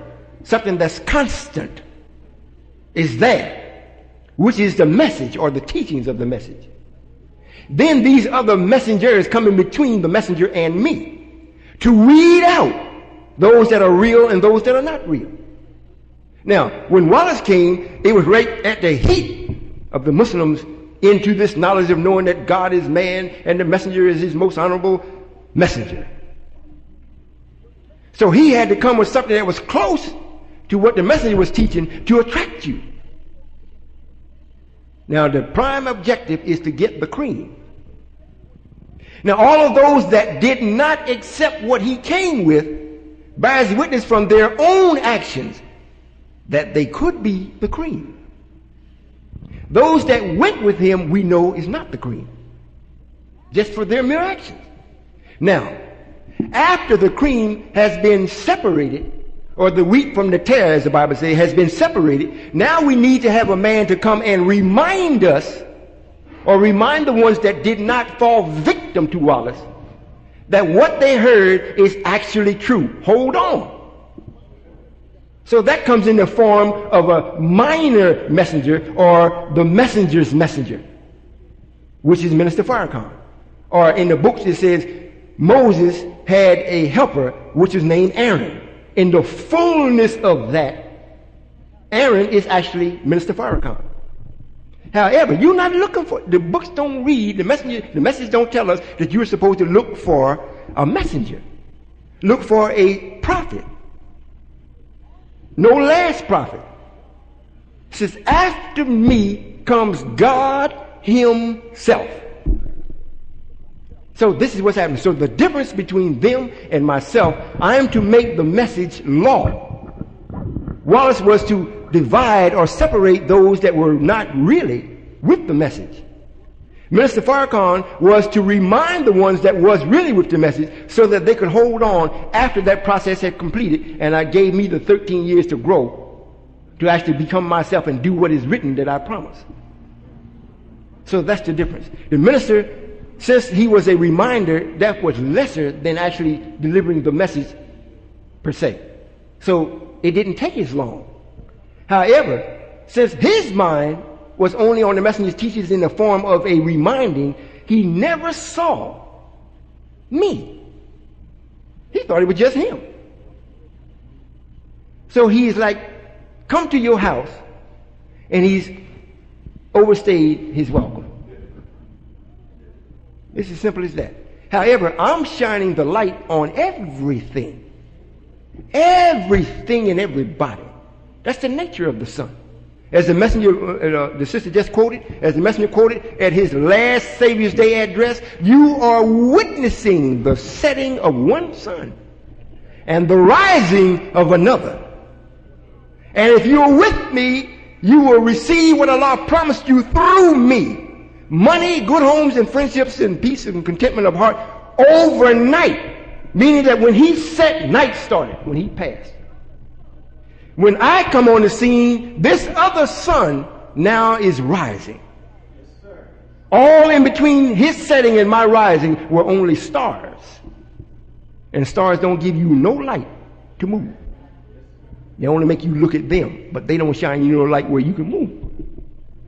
I'm coming, well, I'm here, and I am the Son, the Jesus Christ. As the book speaks about it, I am he. In the fullness at this time. And my duty is to give light and life to those that want it. I'm not to pick on nobody. I'm not to scandalize nobody. I don't have to do that. I am to produce a heavenly society, the kingdom of righteousness that has not been done. For the past 6,000 years, nothing that's remotely to that has been produced. No righteousness, and let alone a kingdom of it. So that's the difference. You have lived through Fred Price, everybody. You're going to know. And what's going to cause you to know is you're going to see that they don't know what they should have known to stand in the position that they're standing in. Not that you're going to see them as bad people or you don't like them. You know, if I'm standing up here saying, you know 1 + 1 is 3, it's 3. You know it is. Nobody in the audience might not say nothing. But you know goodness well that is not true. You see? So when you see them talking, I saw a little bit of Fred this morning. First he started off, he was wailing. Then he got down into that spook thing. Stepped on off in the wrong direction again.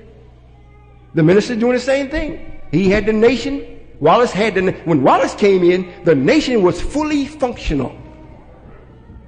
We had food, clothing, and shelter. We had it, didn't we, Muslims? Yes, sir. We had transportation. We had friends in all walks of life. Matter of fact, I just heard that Minister Farrakhan is still using a part of that friendship in Gaddafi. He was just sent a delegation over there to borrow some money from Gaddafi. So Gaddafi loaned the Muslims $4 million interest-free to purchase the temple on Stony Island Avenue. So we had friendships in all walks of life. You see? And we had a fully functional nation. We don't have none now. We don't have none. We have a temple and a restaurant. But millions upon millions has been poured into that. So you got to know. And what I'm doing is going to show you everything. But you know what it's really going to show you? You. You know, you can look out from yourself and see the next person. But I'm going to shine in such a way you're going to see you. And sometimes that's not a pretty sight. You get mad with me for doing it. However, hey, I can't help that. I'm not mad, so why should you be mad? You say, hey, I don't look good. Maybe then you can pray and say, well, Allah, will you change my looks? Well, as soon as I change mine, I'll change yours. Yes, sir, brother. Last question. The story of David and Goliath. Can you enlighten me on David and Goliath? Well, everything has a fullness, to the meaning of it. If we want to see it in the sense of us as a people, Goliath would be the white man or this United States government. But the people that run it are Caucasian. They allow some of us to infiltrate with them, but they still control us through their laws that they legislate. So we have no power. We only magnify their thoughts and their ideas in the running of it. So their appearance over the world is that this is a mighty, mighty, mighty nation. The next one that was mighty was Russia, but you look at it. You can't find no Russia. So this makes this nation even look mightier. So in the fullness, as they're looking at it as a people, it would be this government, this United States would be Goliath. Now, little David, the one that brought him down in his fullness, would be myself. If I didn't have but 144,000 and they were not to be with me to bring about destruction, think about this now, think. John said he looked and he saw 144,000 going to heaven with their Lord. He didn't say he saw them doing battle with no Satan or the devil. So the 144,000 was booking. Is that right? So they didn't confront this devil. They didn't confront this government. God, I didn't let them. Because of what they did during the time of the messenger. They sacrificed, they sweat, and they confronted him then. They went to jail. They did all these things. And Wallace nor Mr. Farrakhan says a damn thing about us that was before that. They don't say anything about how we made a nation. The cops come and take your children from you. They're putting them big fines on you because you didn't put your children in the school. They locked you up for propagating hate. They locked the messenger up for 5 years. All those things took place, and you talk to them, oh, that was back then. Oh, really? It was back then for what? For the devil to make mockery of God? Because that's all could have happened if that's all going to take place from it. You see? No one speaks of the 144,000 but me, because I'm the only one that promised them something. They didn't promise them nothing, so they didn't talk about them. So overnight, I'm here, and I'm going to give you what I promised you. Now, it'll look like I'm by myself. One man named Royall. The devil calls me Solomon. I'm confronting this man and what he's doing through the forces of nature, a power that he has no control of. So looking at the one coming against the big mighty would be the fullness of that proverb. The rest of you all that's coming, just now coming to be with me, you can't do nothing with this man, because I'm teaching you the first thing to change your thinking. But I'm not waiting for you to change your thinking before I do something with the man. I'm doing it every day. Every day. Matter of fact, last week I made a statement, every 4 days you're going to see something major that's happening to this man. Did you hear what I said? Now, it's been so many things happening, it's almost like, well, what was the last thing that happened? Was it the plane crash? Was it the snow? Was it the floods? Was it what I see coming. So I'm bringing this man down to his knees. And I'm doing it gradually so you can wake up. If it was done suddenly, then he'd take half of you all with him, without you having an opportunity to say, no, you're not going. So in the fullness of time, that's what that would mean. And that's what we're really looking for. We don't want no more fractions of nothing. We want the whole thing, or leave me alone. Don't give it to me whole, or leave it alone. You give me the whole thing, and the whole thing of this is the idea of perfection. That's the whole thing. Now I'll take and fraction, make those on fractions so I can see how it is a whole. You all follow what I'm saying? I am Allah. And I'm so happy I am. You know why? The reason why I'm happy I'm Allah, because I know I'm not going to fail. If it were you, and you were not constructed the way I am, I'd be a little nervous. Matter of fact, it's written that God said, in the last day, I'll come myself, because I don't trust nobody else. You know, the greatest messenger that was raised up was the Honorable Elijah Muhammad. However, he had a flaw.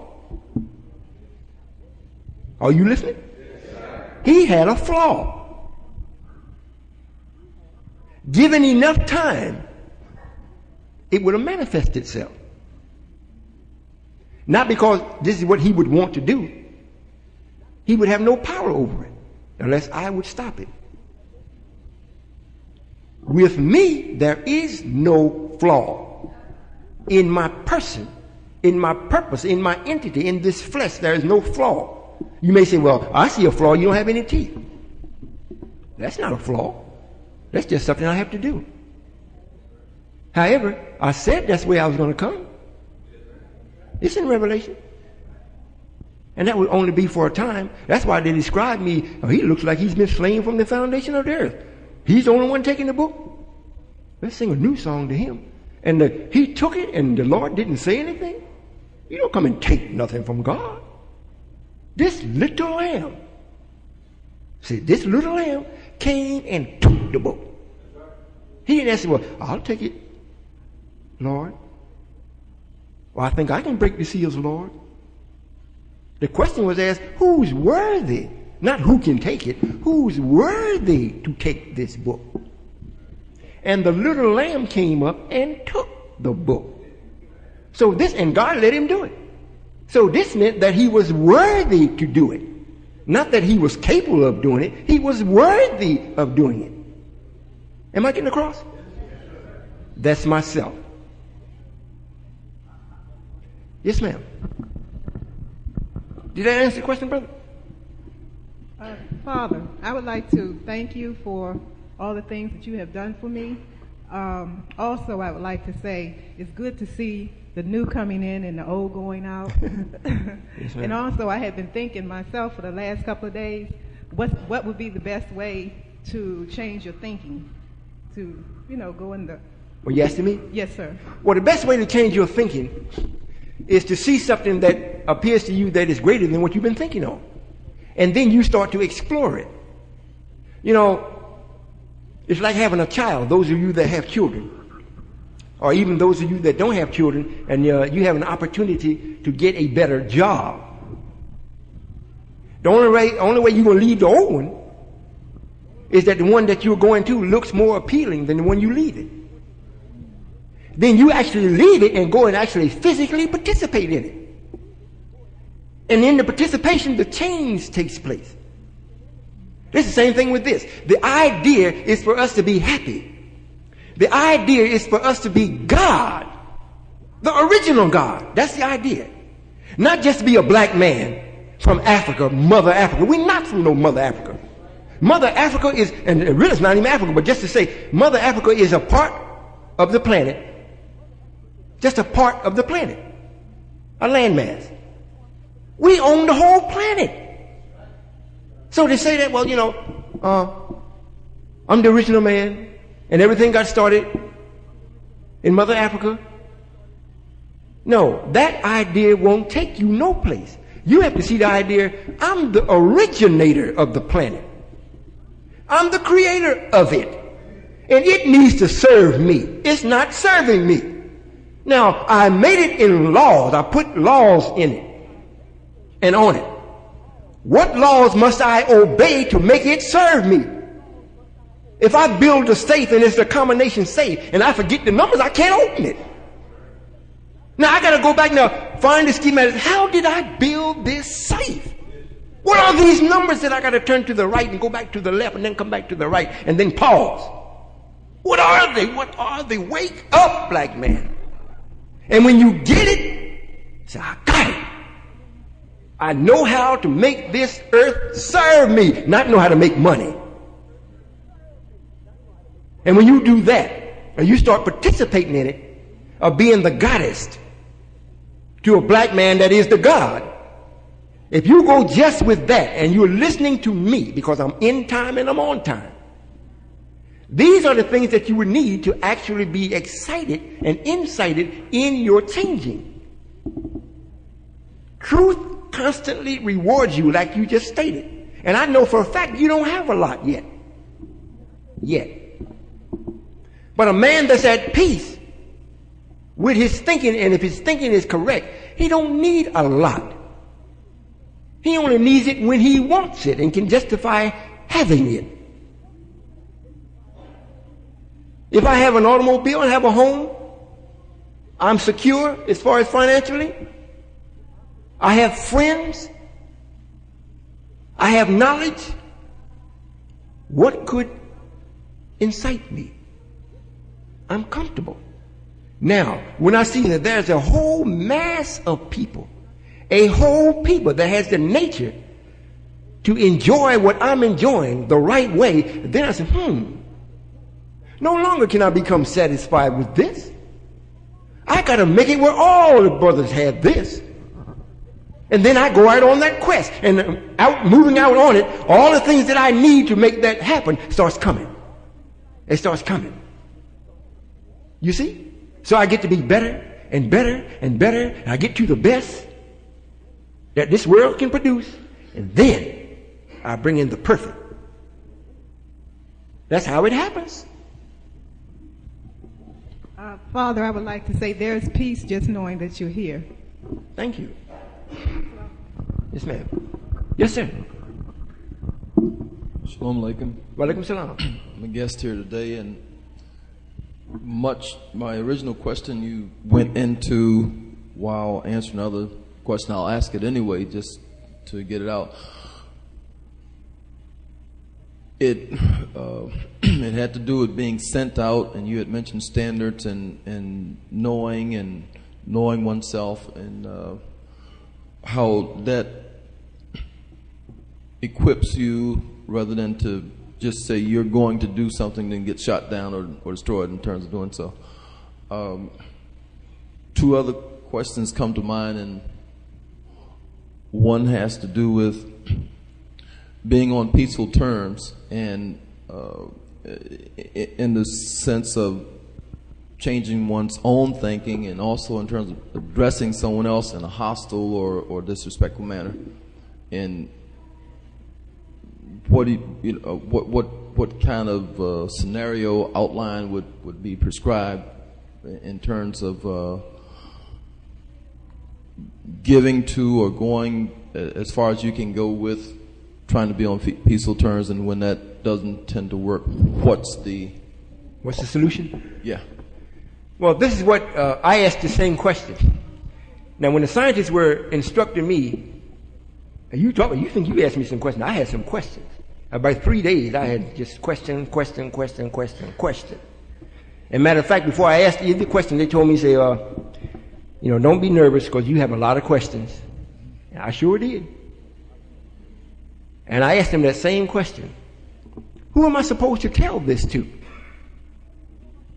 Knowing that most people didn't want to hear it. And I was already in the Nation of Islam already familiar with the laws of Islam and the brothers and sisters in Islam and those that were not. It was hard to speak to some of the brothers that was in Islam about something or an understanding that I had that was different or say more fine-tuned than what they had without getting into argument. And I was never one to argue. So I asked the question. Because what I'm hearing, everyone must know. Now, should I be like the messenger and run out and go door to door after he spoke with Master Prophet Muhammad, beat on the door and try to make everybody accept it? Master Prophet Muhammad told him, say, hey, you got to stop that. You burn your little self out. So knowing all this, I asked them. They say, only tell those that want to hear it. If they don't want to hear it, don't tell them. You're not to go after no one. So when you go to speak to someone, first thing, you got to know that you know what you're talking about. Now, if they are being hostile to you, if it's your wife, someone that you're supposed to have power over, or your child, and they're being hostile, well, then you have to think. You have to use your mind. You have to know when to get them, how to bring about what you're going to express to them, where they have a willing ear to hear. Even if you don't get by 3 or 4 sentences in at a time, and they living with you, they can't get away. Or if you want to do it this way, if you know your children, you know your wife, you know how you got it set up and whatnot, if you want to put your foot down, say, this is what you're going to hear today. And we're going to participate in this, and anything that you got to say against it, you say against it after I'm finished and back up everything you say. You just can't say it and I'm going to accept it. If you say that's not it, Dad, well, you show me how it's not it. Now, outside of your power to deal with people, if they want to hear it, tell them. And you might not know they don't want to hear it until you start speaking. But if they come across an attitude that they want to fight you like the brother did, he wants to go toe to toe and he hadn't heard anything yet. He was dismissed. I didn't go to his house, he came here. So if I went to his house or I met him on the streets, I don't want to hear that. Okay, brother, I'm gone. You had made mention about 1978 and coming into knowing who and what you are and your what you were to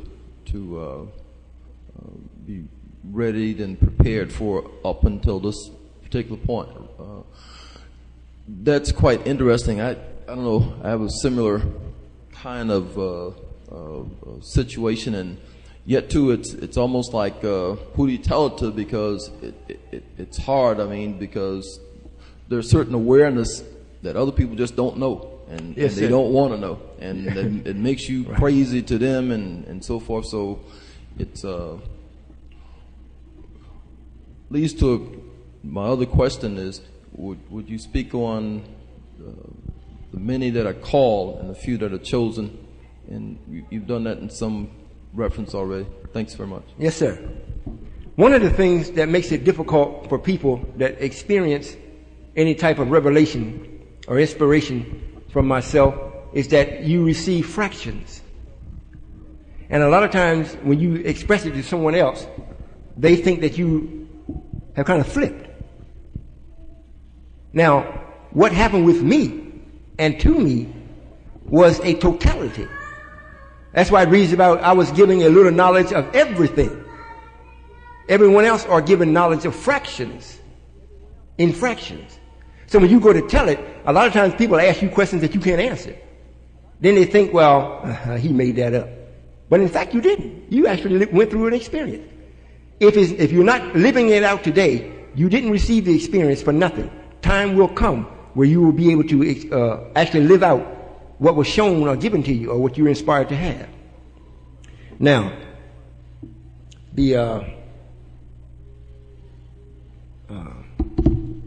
what was the second question you asked me? Oh, chosen. Many were called, but only few were chosen. In the fullness of that, the messenger put a blanket statement out. He said that I am the messenger of Allah to you all. He didn't say white people. He didn't say black people. He said to you all. And if you heard what I just spoke about a few moments ago, only 144,000 genuinely accepted the message. So in comparison to the number of us that are here and the ones that accepted, only a few were chosen. That's what that means. It wasn't in a term where God put out some kind of, in the atmosphere, some kind of spooky call.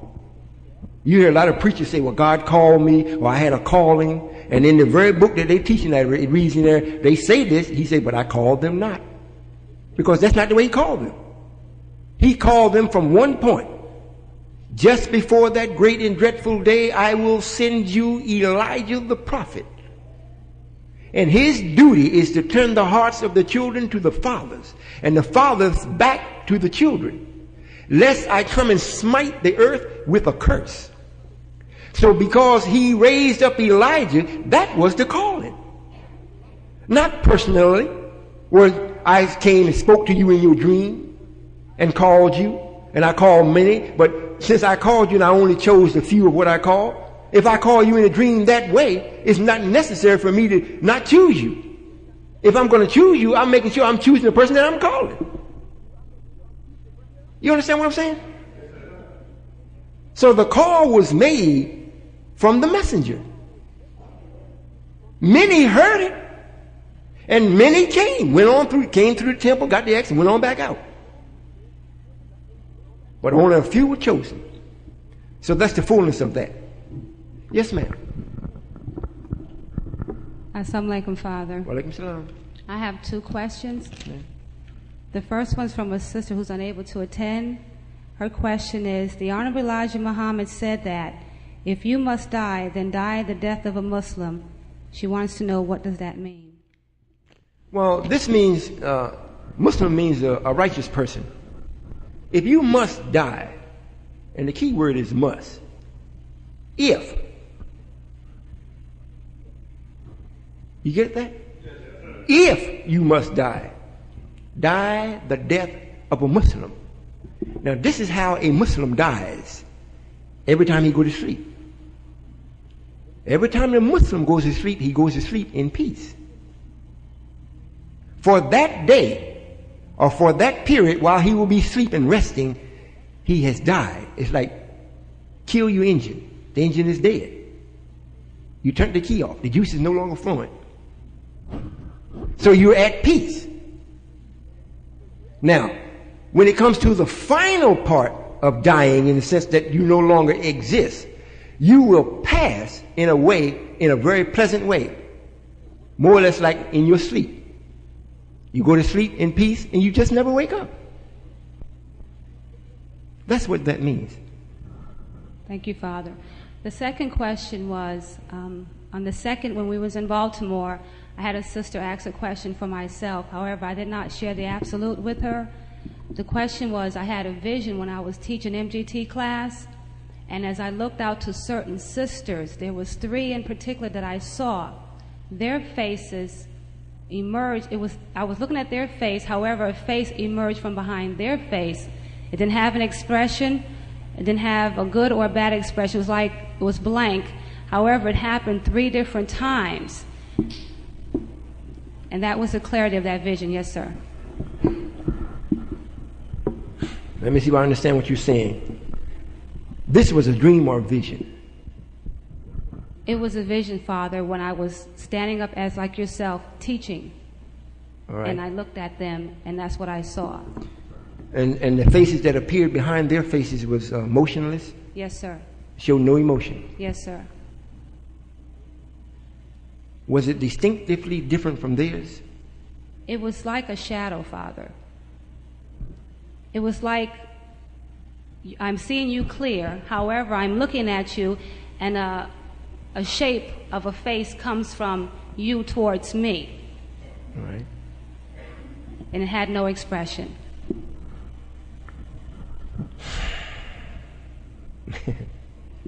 Well, you asked me the question, so I don't know who the teachers were that were doing the teaching. However, that indicates to me when something of that nature takes place, they are being tried, or else another being is trying to influence them. And it was allowed to be seen. Now, either in the near future or sometime, you will be able to witness this, the difference in their behavior, or a trial that they will be going through to try to maintain their own identity. there would be nothing more fitting for the devil that he would love to do than to get his hands on our children. If he could cause us in our own ignorance to teach our children confusion, he would love that. Because that's tomorrow. That's his tomorrow also. So it appears as though you saw something that may be in the near future troubling, that's going to be troubling the sisters or the teachers. Yes, sir. And you know, and that's not a bad thing. I don't know who the sisters are. That's not a bad thing. This is a warning outside of you to let you know. Are you listening? Yes, sir. This is a warning.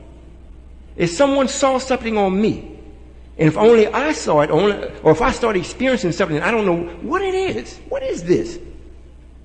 And someone come and tell me what they saw, and I say, oh, that's how he's trying to get me. Then you know what's happening, and you can fight it.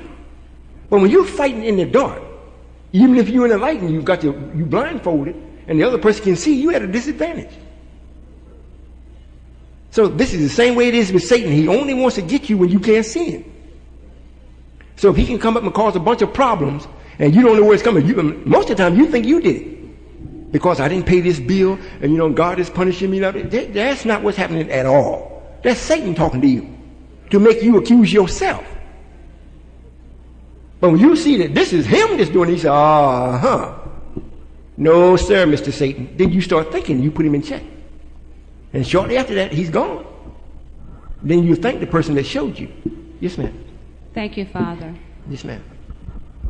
Are you all enjoying this? Yes, sir. I feel good, but it's like you got me tied up. I can't really get loose.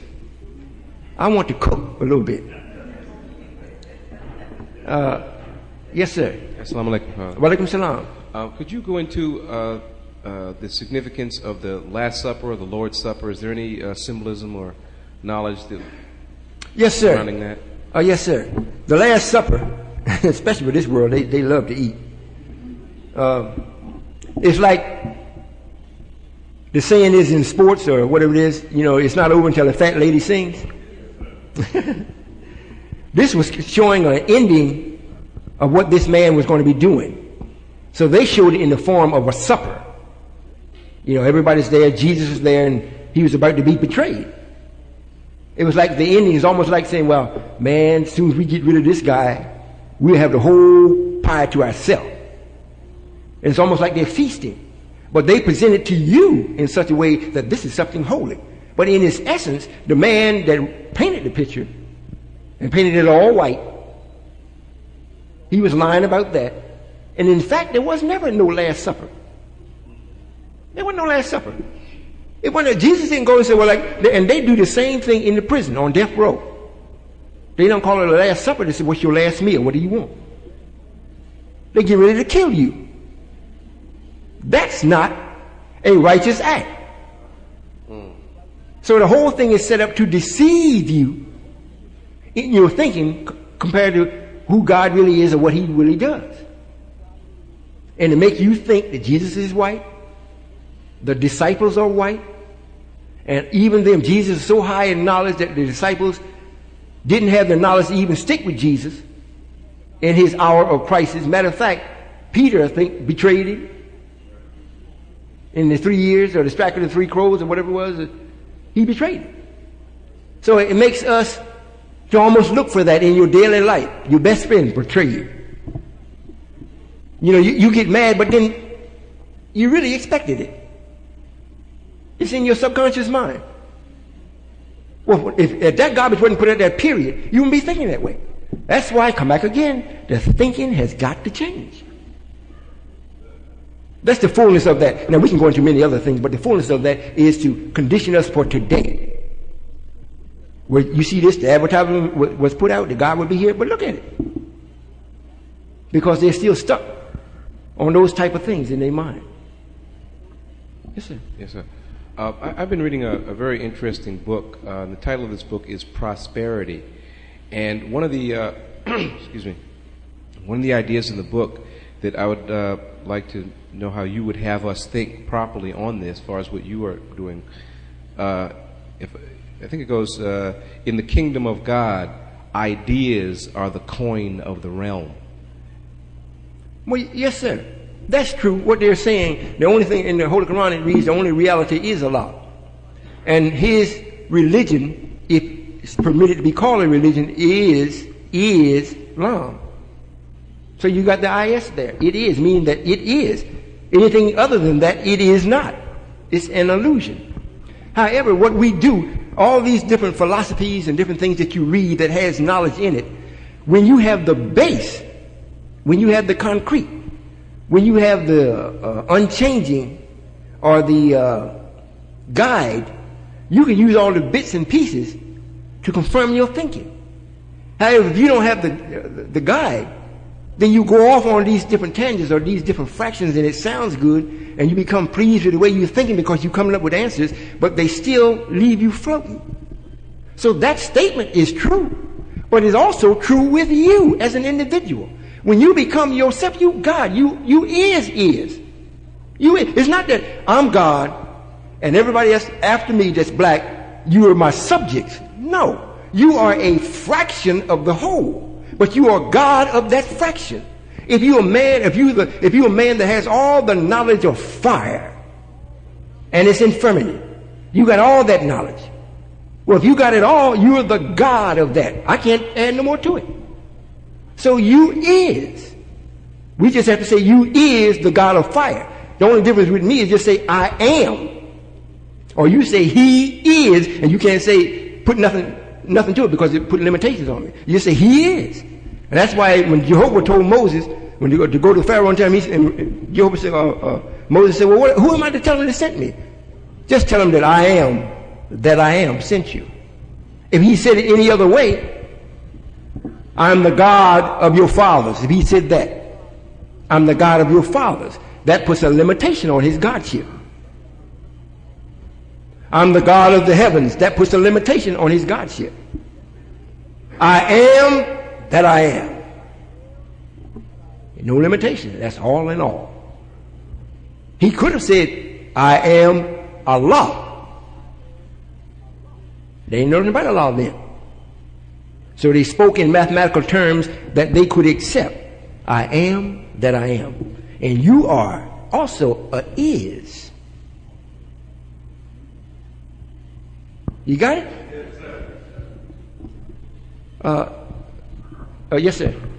Yes, sir. I just have to say I'm really enjoying myself. This is a beautiful experience. Good.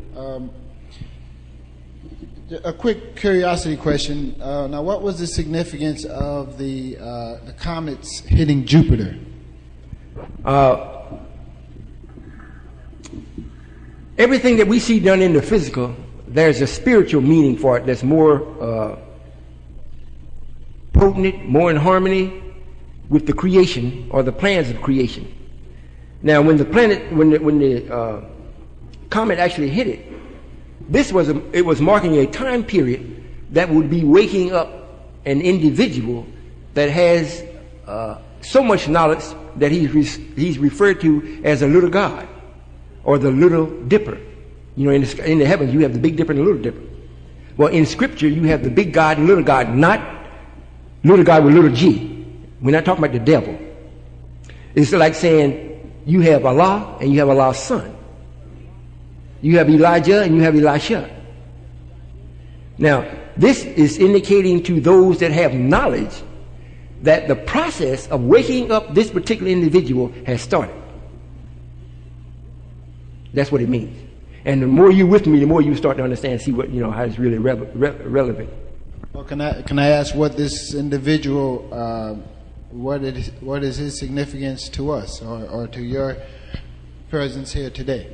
This particular individual, since I am a new Allah, and I hope you listen, because whether you believe it, whether you think it, you cannot change the fact. I am Allah. I'm going to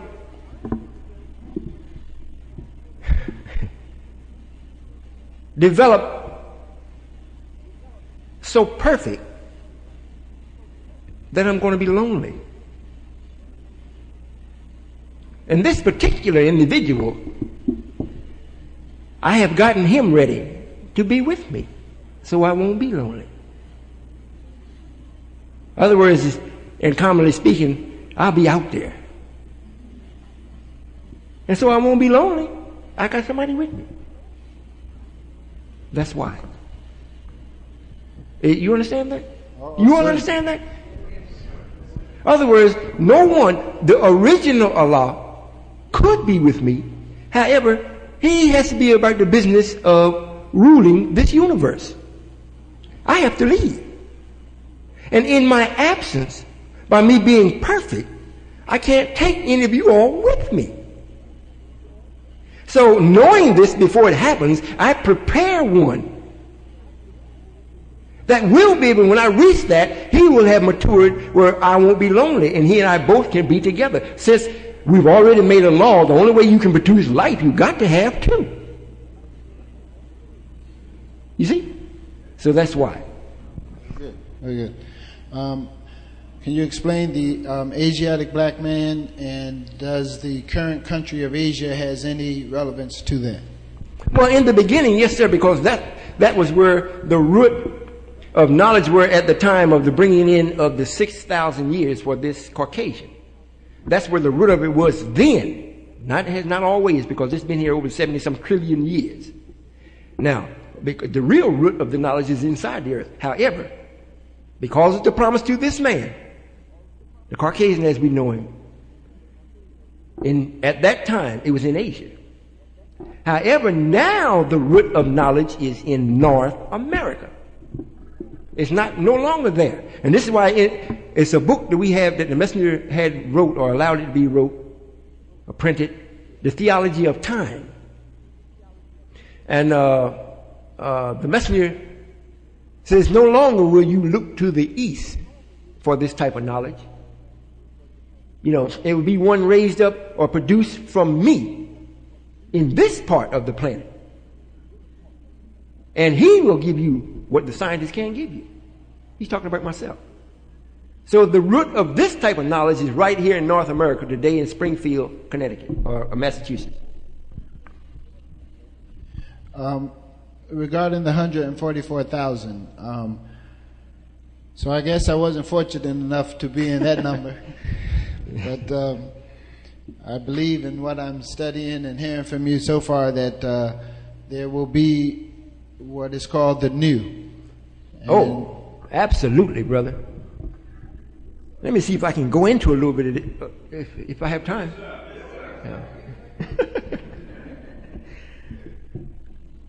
The messenger made a statement that, because he was asked the question, at the time of destruction, where would the points of safety be? And the messenger said it would be 2 places. More accurately speaking, it are places, but it would be with 2 people, he and myself.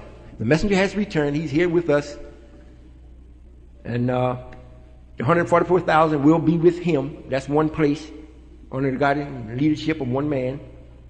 And the other place are those that did not make it in the nation before the messenger passed, will be with me, Allah himself. Now, our duty is to clean up the earth. And you can only clean it up if you have a new idea. You can't clean it up using the same thing that's being used. In other words, you can't go and sweep the street, clean the streets, but you got a gas burning engine. You clean the street, but you're dirty in the air. But the street still got to be clean. The air still has to be clean. The water still has to be clean. The thinking still has to be clean. The man that has polluted the stream and keep kicking mud up in it has got to go. Now, who is it that's going to be with me that's going to make that happen? It's going to be you and those that are like you. The youth, the young, will be with me. And in the bursting asunder of the thoughts that I'll be sending out, since you are a part of me and want to let you know you're a part of me, there is nothing or no one that will make you submit to them. from what they do. No young people they don't submit to nothing. You can't go and talk to them about things that they already know, that you think you know, and you're going to captivate them in a loyal way. The closest one to that has been the minister, and because he has the mirage of a nation backing him, and in your own mind you think you're seeing something big. It's like a magician showing you the rabbit coming out of the hat. So you think it's something really there. However, that has started to wean off now. Because there's nothing that really attracts you, really holds you. So the only people that will be with me are the ones that is being stimulated, that's young, from what I'm doing and saying. And once they start, what is in their mind is already there. The same as what I put my body on a time period, there's also in their thinking. When they start coming up with things, it's going to be so great and magnificent to their own self and to ourselves, the enemy will become absolute to them. Or, not absolute, it will become, what's the word? Obsolete. Obsolete to him. It's like, oh, him, don't even, man, forget them. Come on, let's. You follow what I'm saying? That's where it's going to be. It's not going to be where you're trying to get a job, to pay your rent, to take care of your wife and your family, to get a car. It ain't going to be none of that. Matter of fact, you're not going to have money per se as we know money is. You're going to have this. And it's a wonderful thing to be able to use your head. You hear what I said? It's a wonderful thing to be able to use your head. To let you know when you do think of things, and somebody didn't come up and tell you, you think of it, and the thoughts itself bear witness that you were thinking right. It's wonderful. What makes it wonderful? That you got it with no strings attached. You're not a slave to it. You're not in bondage. Every other process puts you in bondage. Other than what I teach. I teach freedom. I teach laws and principles. And when you use it, the laws and principles free you. That's why you don't follow me as a person. So if I decide to leave and go to Jupiter, you ain't miss me. You might miss me as far as, well, I'd like to see him, but I left with you the same thing that I'm using. So you're free. So that's what's going to actually be taking place and what you're going to be doing. That may seem simple, but to be able to change the water, to clean it up, to drink real water, and don't go to the store, don't have to go to the store and buy it, and you're not sure, that's good. You see? You don't have to worry about going to the supermarket and buying food, although you read all the labels, and he lied on the label. You see? Just being able to produce our own. I'm going to say this. I hope you all are not getting tired. You know, we got a big building out in Kansas that we're turning into a supermarket. Now, since we started the process, about 3 other supermarkets come up that's already furnished, already got everything in it.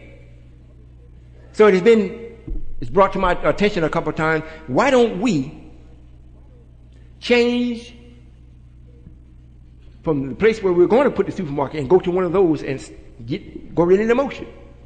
I thought about it. I said, no, I don't want to do that.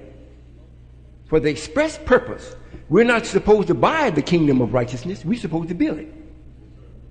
Now, we take this building that we initially got going, go in it, got to do what we got to do. We don't purchase the land. We own it. We got the deed to it.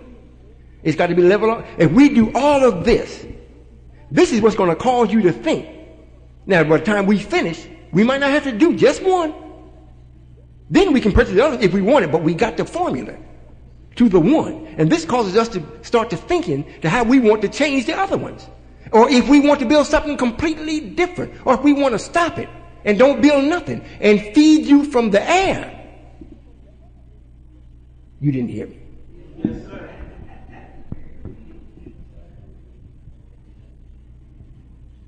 Feed you from the air.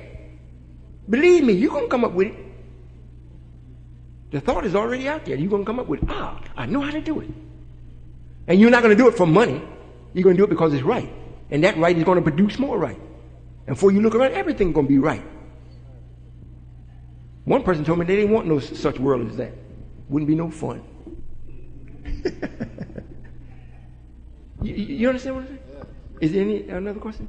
Okay, yeah, I'll ask one more, or is it the sister?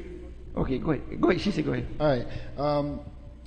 So I heard you state on one of your programs, and real quick, I say I'm just so happy to be in your presence because there's nothing like sitting at home at those programs, and you be just getting good, and then they cut it off.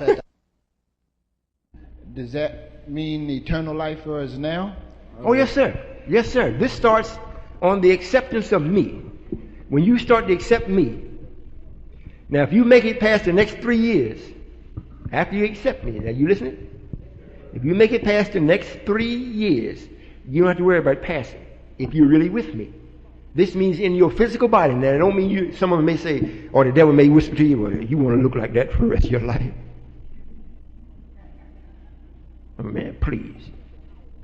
If you have the knowledge to live forever, you're naturally going to have the knowledge to change your body at will. So you can always look new to yourself, but it's still you. So this means literally, physically, you will not have to pass. And it means physically, it tells you in the Bible because it reads, "Oh grave, where is your victory?" Because ain't nobody dying no more going in the grave. "Oh death, where is your sting?" This is God asking the question to Mr. Death. "Oh grave, where is your victory? Death, where is your sting?" Because you're not dying no more. There is no need for any more death. If there's not enough room for you on this planet, go get your own universe. I'm building mine. I'm here in this one talking to you, and at the same time, I'm building a universe of my own because this one I don't own it. I have the knowledge that supersedes what's in it, but I am not the person in the individual that owns it. There is an original Allah that owns this, and from His permission to give me the permission to clean it up for Him, to bring about this ending of the death that He could not do. And when that has been accomplished and set and sealed, then I may leave. Wouldn't you want to go with me? Well, if you don't, you're going to live forever here. So you can't lose. It's better and best and good and perfect, and so that's what's in store. This is what I am doing, not what I'm going to do. I'm already doing this, and I'm not going to snap my finger at this time because that's too sudden. However, there will be a time where even snapping the finger is slow. I'll just think on a particular person, place, or thing, or people, and do what has to be done in that moment of thought. Are you listening? But at this time, if I do something suddenly, it's going to frighten you. Well, maybe you say it won't, but it will. Yes, ma'am. Okay, Father, you have to forgive me. I'm really nervous. That's all right. There's several questions that I wanted to ask, but just one question I'm going to ask now. Put it up. Okay. Take your time. All right. As a child, I was taught, and I've been to church, that if something went wrong, or if we wanted something to happen or something better to happen, we always prayed. Now, from what I know, God is a spirit. I just want to know how you can help me to understand or recognize you as Allah. So, because I see you as another man. I can't understand why. How this could be true? Yes, and I just want to find out how I can just. Well, this is what you do. Naturally, I produce a spirit, and this is something that has been being produced ever since there has been a creation. God Himself enjoyed His own creation. If you remember, even in the book, when He looked around and seen what He made, He said He was pleased with His own handiwork. Meant that He put His own spirit in whatever He made. So when it reflected back to Him, He was pleased. So He's the author of spirit. I mean, this is something that is generated from Him, a feeling, an emotion. But Him Himself is the generator of it. The spirit is not Him. However, to actually witness Him mentally And be in accord with how he does things, you must obtain or acquire the Spirit. It's like the light is shining. The light is there, but it is shining here and making it easy for you to see. But the light is not here. I'm talking about that light. However, the effects of the light is here. Allah himself is one. He is a man. He is the man. However, the power of what he brought about and the laws and principles that he put into motion represents him everywhere. They represent, even the devil represents God for the purpose of what he allowed him to be made. So now, how you express it, what makes you enjoy it, or what makes you sad from it, is the degree of spirit that you are experiencing from that. Now, you're supposed to pray, or we were taught to pray, and the Spirit would come because we are thinking in the terms of Spirit. And if God answered our prayer, we'd feel some type of way in the Spirit or whatever of that nature. That was because of the absence of God, and God made us in his own thinking. So when you come up on something that's right, the button is already there to make you feel good.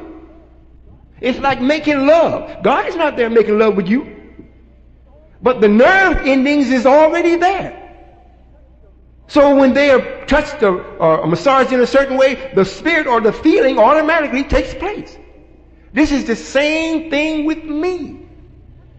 Just a mere remembrance of me according to the laws and things that's in nation or in motion brings about a joy in you. Some call it the spirit. They tarry for it. They go and start dancing and moving and jumping to try to get the spirit.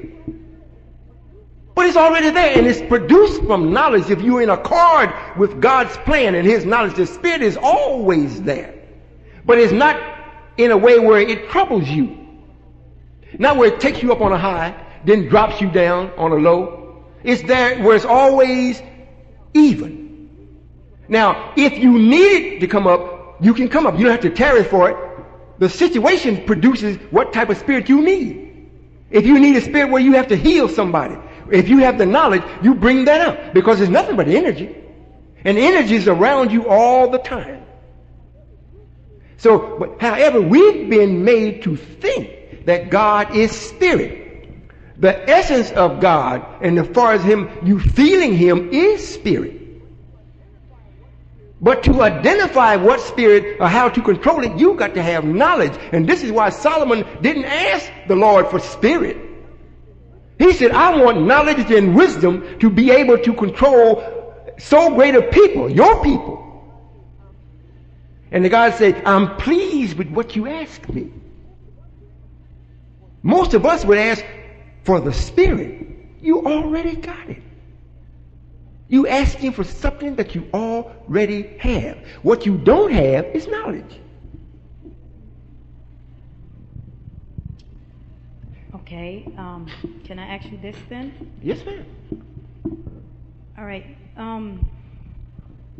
Usually if something happens bad to a person, they say, pray to God, he'll make it better. I see a lot that's happening, a lot of badness or whatever that is happening. Now, does that statement reflect you? Are you going to make better what's all bad is happening? As a whole, yes, ma'am. The only people that I answer specifically to are those that accepts what I'm teaching. If you accept it and you call on me, I most certainly will answer it. Sometimes I answered and you didn't even call. Because what is about to happen to you is devastating. I stop it and then show you what was going to happen. And then you say, oh, thank God. You see? Now, those that are not with me after coming in contact with what I'm doing and reject it, like the brother just left, I don't know if you were here or not. However, the people that reject this, I don't go after them to save them. They're already in a miserable condition. That's right. So if they say, well, I'm going to pray and God will change it, that's in their mind. I'm not going to change nothing. I didn't come to change it that way. I come to change the man that is perpetuating this misery. I'm going to destroy the white man, and I'm going to destroy Satan, the author of the white man. So therefore, as time passes, or as we develop, there won't be anything to make things miserable. However, during that process, those that has the opportunity to be with me to make sure that this happens, or to cause me to feel good about what I'm doing because you want it, and you don't come, I'm not helping you do nothing. Unless I see that there is a specific reason that I need your presence for it. If I don't see it, and you have seen me and you don't want it, you don't believe it, I'm not going to make you do nothing. I'm just not going to let you make me do what's wrong. I'm independent. Remember this. God, Allah, is independent. I don't need you. However, I promised the original Allah I would get the 144,000 that he asked me for. I would clean the water up for him. I would clean the air up for him. I would clean the thinking up for him. I would build this righteous house for him. And this way, he would feel proud to call me his son. And he'd be my father. That's what's written about in the Bible. But as far as me going after someone to make them do right, no, I don't have to do that. I got what is called the destruction. When you get tired of the weight coming down on your back, when you get tired of the misery, you don't see no door out. When you get tired of listening to the preachers telling you about this spiritual thing and nothing is happening. When you get tired of the minister and he done broke all your homes up and everything, you still don't have nothing, and you still don't see no nation, you don't have but one place to look. And you don't have to, I said place. You don't have to look at me, but I must have a place that you can come to start to partake of the system that will bring you into total freedom. That's the United Nation of Islam in the mathematical thinking courses. I am to teach you how to think. That's wonderful. That's wonderful. I'm not burdening you with every time you see me, oh, that's God, I got to bow down, I should kneel down, I should give 1,000 Hail Marys. Forget that. That's garbage. I want you to think. When you see me, you say, praise be to Allah. This is the author of my thinking. You don't even have to break your stride. You walk by, if you're close enough, salam alaikum. If you see me and I see you, keep right on stepping. That way I haven't broke your stride. But most people I see, when they see their leader and their teacher, they get nervous and like working on a job, and the boss ain't around, you laying around, you smoking a cigarette and talking. Here he comes, you jump up, and you pretend you're doing something. You see? And that's most of what I see with the others that claim to be something. They intimidate the people. They make them feel as though they have to give them reverence. You don't give nobody no reverence. You can me because of how my body's constructed. However, you've got to have the formula that gives you the answers to that which is real. And it's incumbent upon me to give it to you. If I don't, I'm not God. Now, but I can't make you take it. If I lay it out there and you will not take it, well, then you can't make me save you. If that makes sense. You want to ask another question you like? Well, this may be somewhat shocking. They say, well, I see this man as another man. When I've been thinking all my life, been taught all my life that God is something great. He's bigger than the mind. He's bigger than anything you can put together. How is it now relegated down to it's just this man? That's a good question. And what one should do is look back at the one that's been teaching you this. Why did he teach me this? Is it possible that this man could actually be the Savior? And have I talked to him long enough to make a decision as to whether he is or not? And is there any material that will bear witness that this is him? What does the prophets say about this and about him? And what would be my fate if I ignored this? You need to ask yourself these questions. And if it really be true, what's expected of me? Yes, ma'am. Speaking of the Spirit, Father, at the last meeting, my spirits was a little troubled. And I actually, well, you know what I asked you. Yes, ma'am. And you had said, be happy. And I know you are a lie. However, I'm still learning how you do things. And I used to wonder, how when God say be, it is. From that time that you said be happy as an order up until most recently, I've been tried all through that week. And I must say that the way that I would normally respond to things that I didn't, it was like my whole being would not even allow me to even go into a low spirit or a sadness about whatever was facing me. So much so that I had a personal situation that affected my home. And I wasn't even upset about it. I just dealt with it. And matter of fact, I was walking around singing. So I don't wonder no more how, when you say be, it is. I'm so thankful that you said be, and I am. I am extremely happy now, Father, and I refuse to let anything or anyone make me foggy or cloudy or daze me concerning you and I, especially my relationship, because I love you so.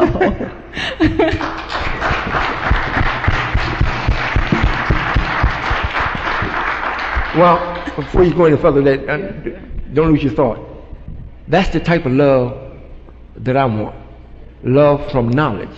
Not love because I gave them some money, or I paid their rent so they didn't get put out, or I gave them some food and some clothes. That's not love.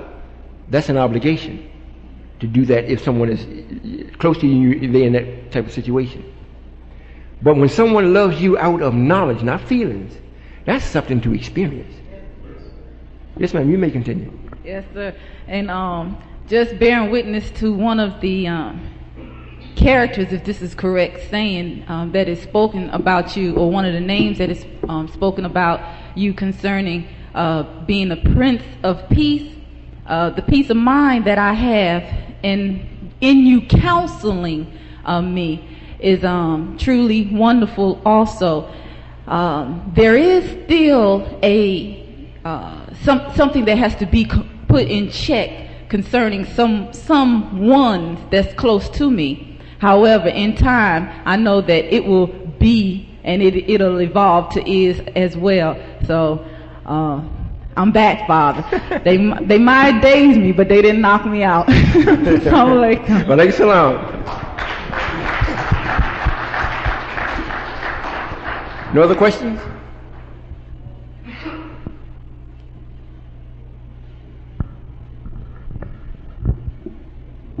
Assalamu alaikum, Father. Wa alaikum salam. This goes back to when we was in Delaware, and I share with you that I had a vision that I had traveled through your eyes, and you had asked me, did I go through them? Did I look through them? And I want to share it to you, Father. I have. The vision that I had is that I was traveling through your eyes. I went through several lights, and each light was so intense and much more brighter than the one that I had went through. After I passed through several lights, one of the lights was so enormous bright, it was so intense that it startled me for a moment. And it kind of had allowed me to have a little doubt in myself. And then I stood there, and then I paused for a moment. Then I says, I will pass through these lights. And after I put my will, after I shared the word I will, I passed through the light. And after I got on the other side, there were so many entities of lights. It was so many of them that there is no number to really to be accounted for. However, I was standing there. However, I didn't realize that I was not in the physical form that I am standing here in front of you. I was one of the entities of the light as well. However, one of the lights came to me and stood right there and eye to eye, and just stood there. And next thing I knew, I see that I was kind of startled a little, and they knew what my thoughts were.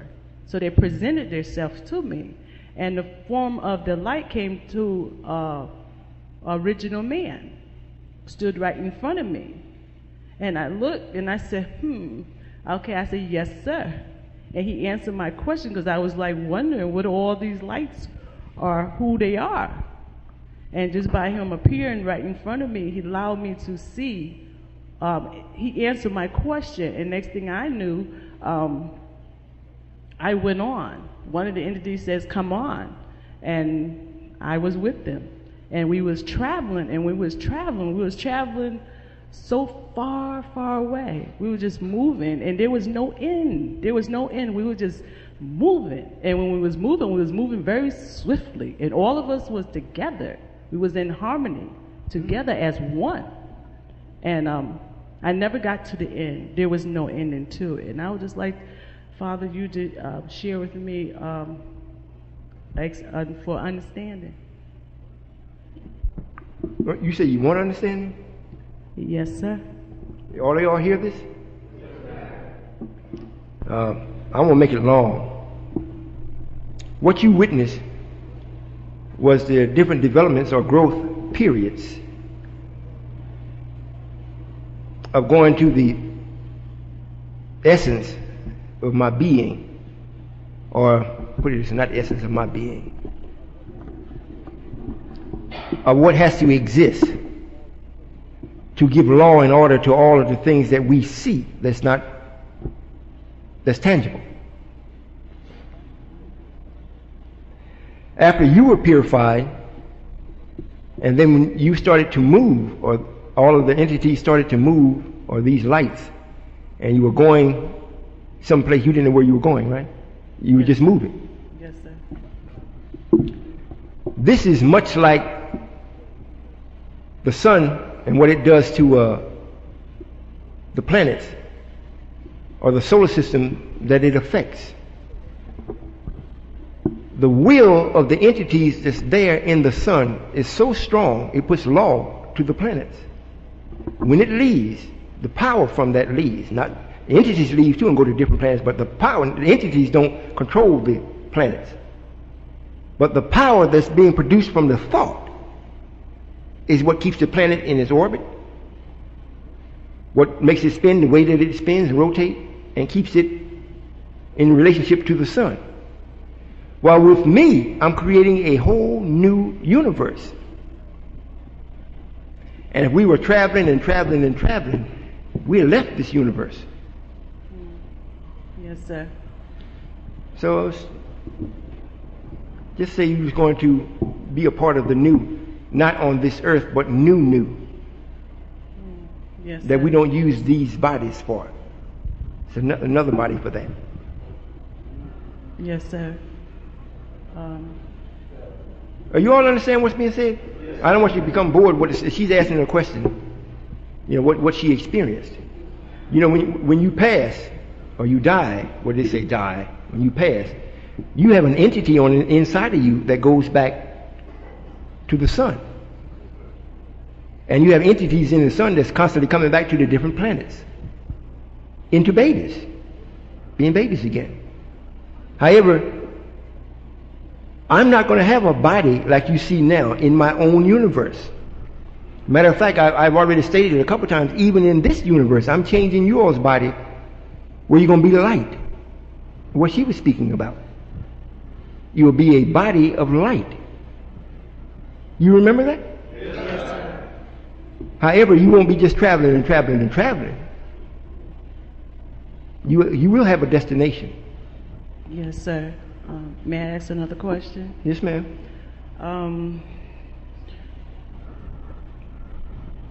Go ahead. We can hear you.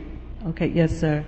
I have this vision I have is when I'm wide awake, and it happens to me like often, very often. No matter if I'm traveling a vehicle or standing or sitting or in a building. However, I see myself out of my physical body in motion.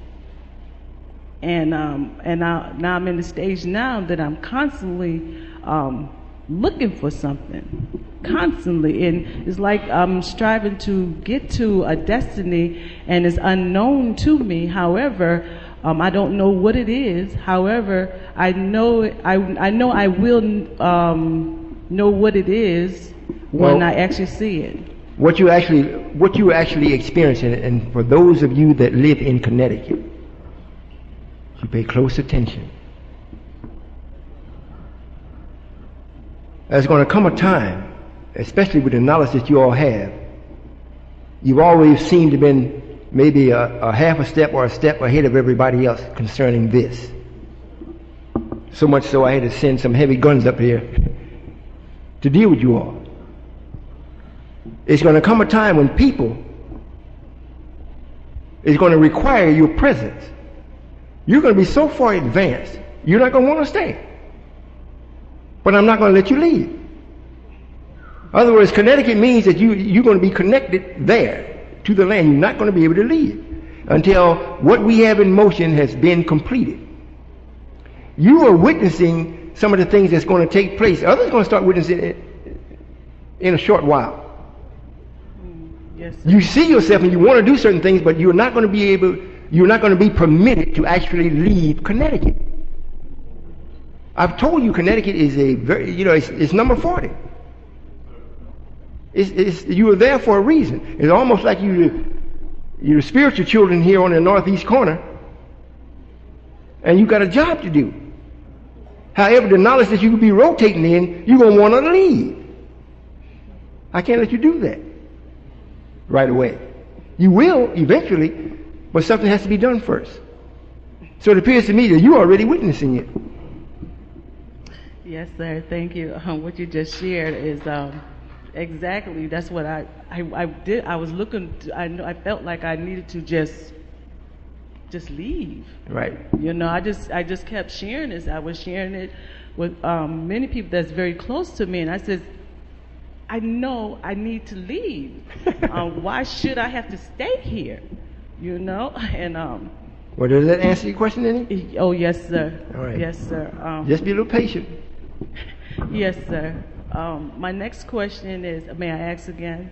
Yes, ma'am. Would it be, you can speed it up some. Oh, yes, sir. It's like, are you all learning anything from this? All right. Sometimes, like when you're sharing information and knowledge to a person, and sometimes they just get stuck on the personal all the time. They just stays there with it, and no matter how much you share with them the right of the situation, they still want to stay on the personal. And Father, I would just like to know, how can I help sisters to stay off the personal and just strive to stay focused on the ideal, and so we get past the personal. Well, this is what you do now, and this is what you're going to be doing in the near future. The only thing you can do now is tell them the truth and move out. Leave it alone. In the near future, you tell them the truth, and if they're related to you in such a way where you can't depart from each other, you got to be in proximity with each other, then you tell them, now, if you don't do this, you're going to be punished. Yes, sir. Now, you can, if you good enough, before the sun go down, you're going to be punished. And they're going to see, before the sun go down, they're going to be punished. And they're going to know you didn't do it per se. However, you were so in touch and so in harmony with me that I answered your request. Yes, sir. In other words, we're not going to be people always at the mercy of ignorance. We're not going to do that.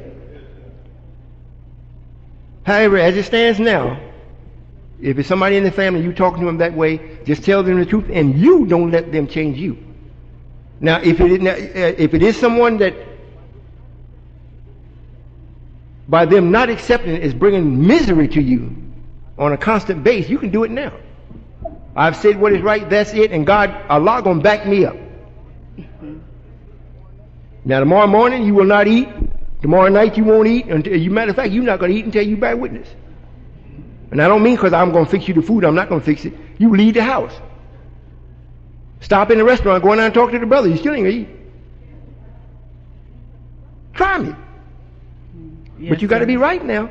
Yes, sir. I'll bring peace to you. That way, the person didn't get hurt. You didn't get hurt. But they got the point. Yes, See? sir. And after you do it once and you see it work, just don't go around and just keep doing it. Yes, sir. Thank you, Father. Yes, ma'am. Are there any other questions? What time is it? 10 after 5? 15 minutes left. Yes, sir. Come on up, brother. Oh, Connecticut being number 40?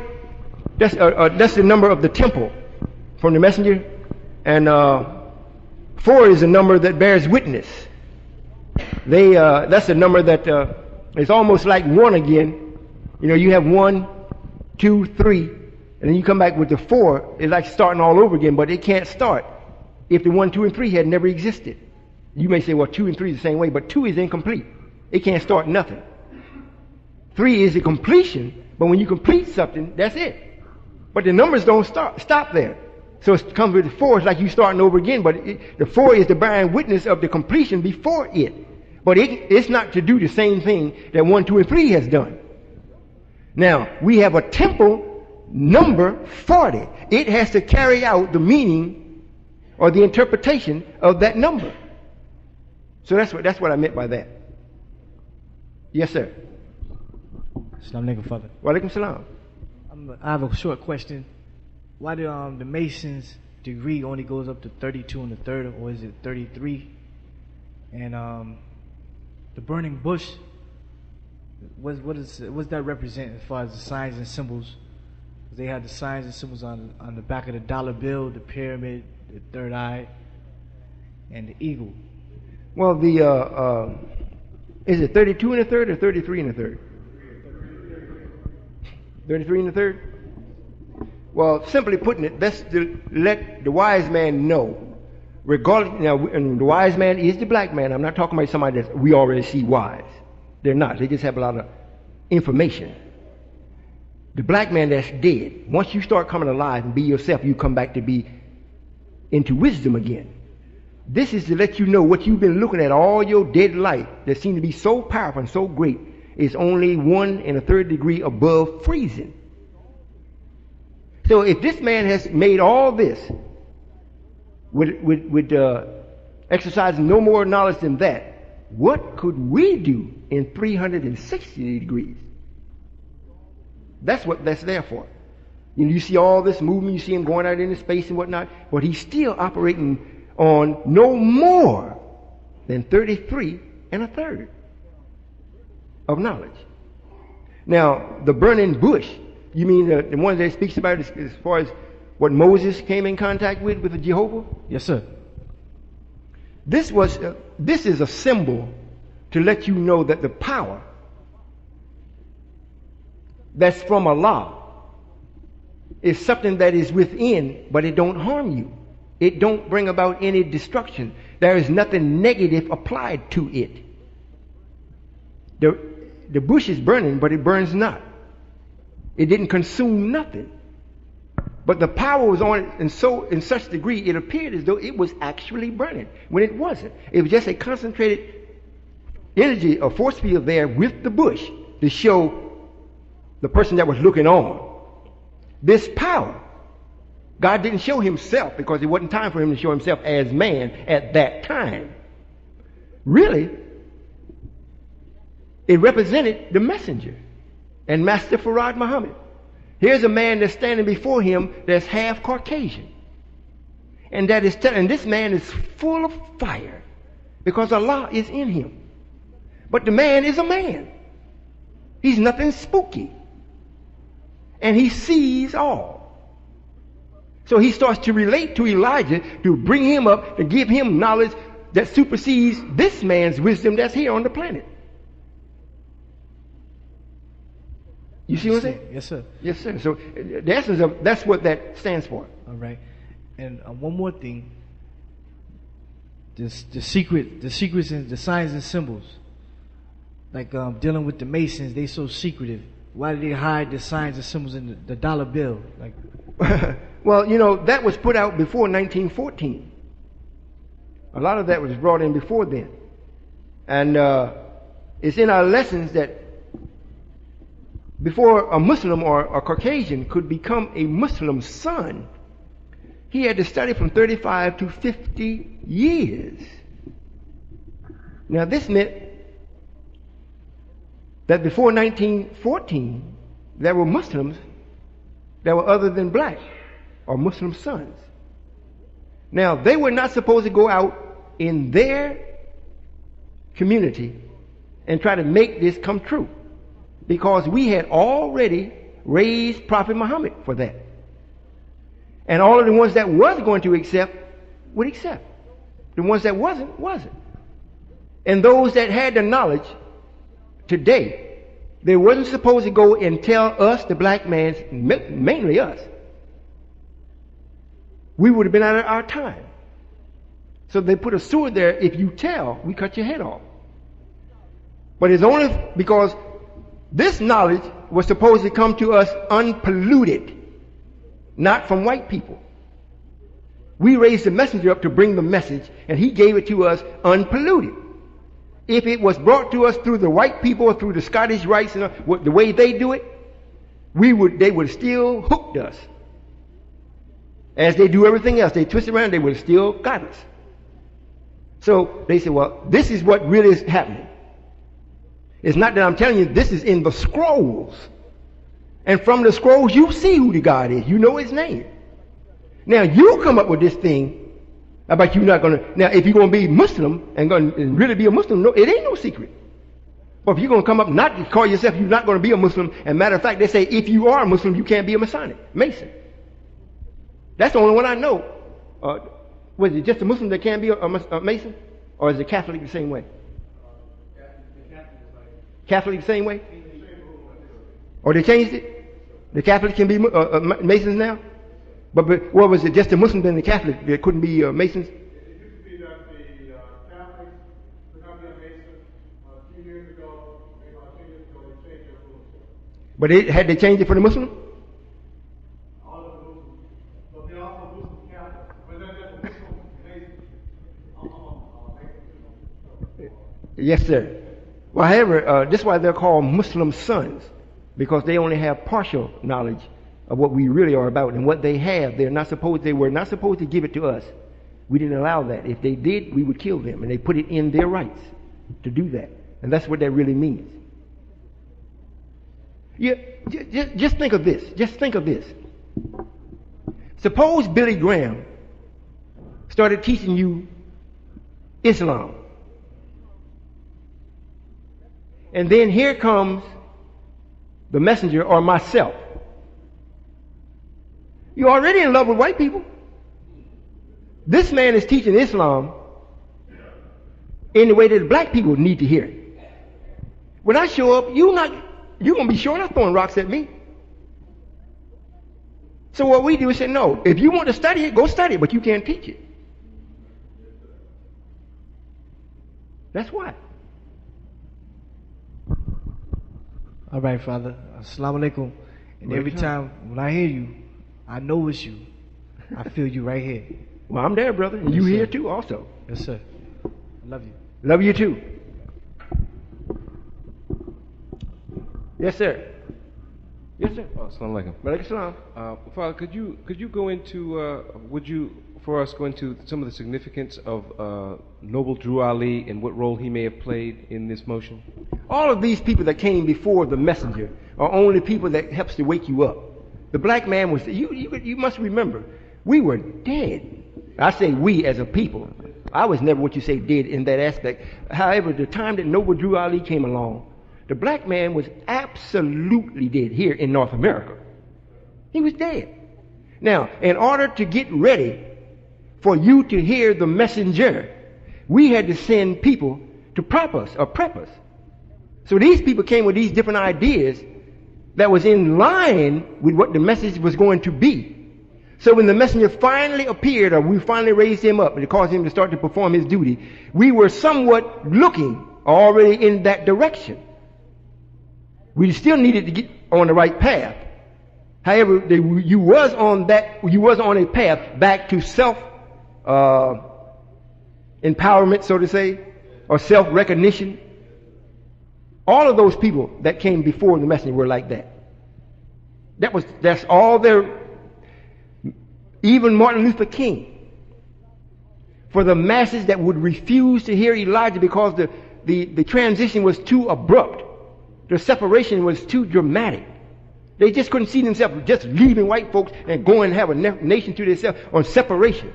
So what we did, we brought this man in and allowed him to show you what the fate is staying with this man. They put the dogs on you. The water, they did everything to you to tell you, I don't want you, man. Get away from us. You're not going to make us accept you. I'm not your brother. So this was a clear contrast between Mr. King, right along with the messenger. You see, on this side, he didn't mess with the messenger and the Muslims. He respected them. He said, well, they taught hate, but he didn't do anything like that. He didn't put no dogs on us. He ain't put no water holes on us. Matter of fact, he arrested us a couple of times. I had us in the jailhouse, and he thought he was going to do something, and they ended up getting shot themselves. You see what I'm saying? So all of those people were used to start to get the black man back to himself again. They weren't as great as Jesus. They were minor servants. We have blown them out of proportion because we're always looking back. I used to be. I used to have. It used to be the Honorable Noble Drew Ali. Forget him. God is here now. If you busy looking backwards, you sure enough can run into something going forward. That's what's going to happen. And I hear the minister go through this long litmus of people. Even on the rostrum, he has a whole rostrum of people. I would say, well, yes, that's good if something came out from it. I just see a whole lot of weight on the stage may collapse. Because no solution ever comes from that. And then to call this long line of these great people that were before us, but we still in hell. And I can look at it this way, if I'm the Caucasian or the devil. Yeah, that is true. They've had all these great people, and I still got them. God is a weak God that they got. He ain't freed them yet. You see? But when one man come along, one man, Elijah, stood up and told a man to his face, you are the devil. And then backed it up. They didn't kill him. King said, you are my brother. And they killed him. Was it Noble Drew Ali? Did they try to run him out of the country? Or Marcus Garvey? You see? So we should let the past remain the past. Stick with the idea of you being God. You stick with the idea of you being God. Nothing in the past supersedes you. Matter of fact, it don't even equal you. You are new.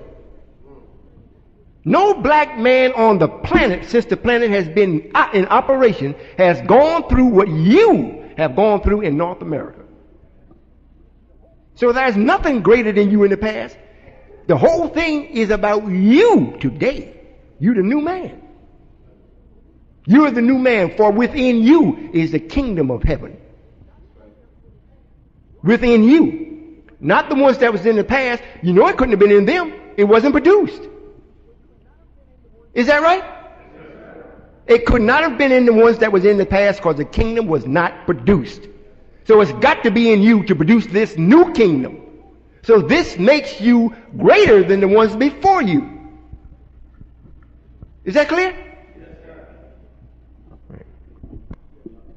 About 2 minutes. You wanted to ask a quick question? One more quick question. Yes, sir. Real quick. Yeah, I'm sorry. I just couldn't leave.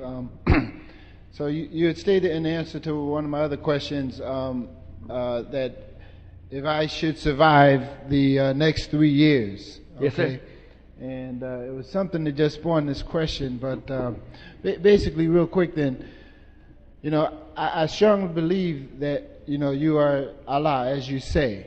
And I understand that I have some changing to do. But I guess my question is, at what point do I come under the protection? Oh, as soon as you accept.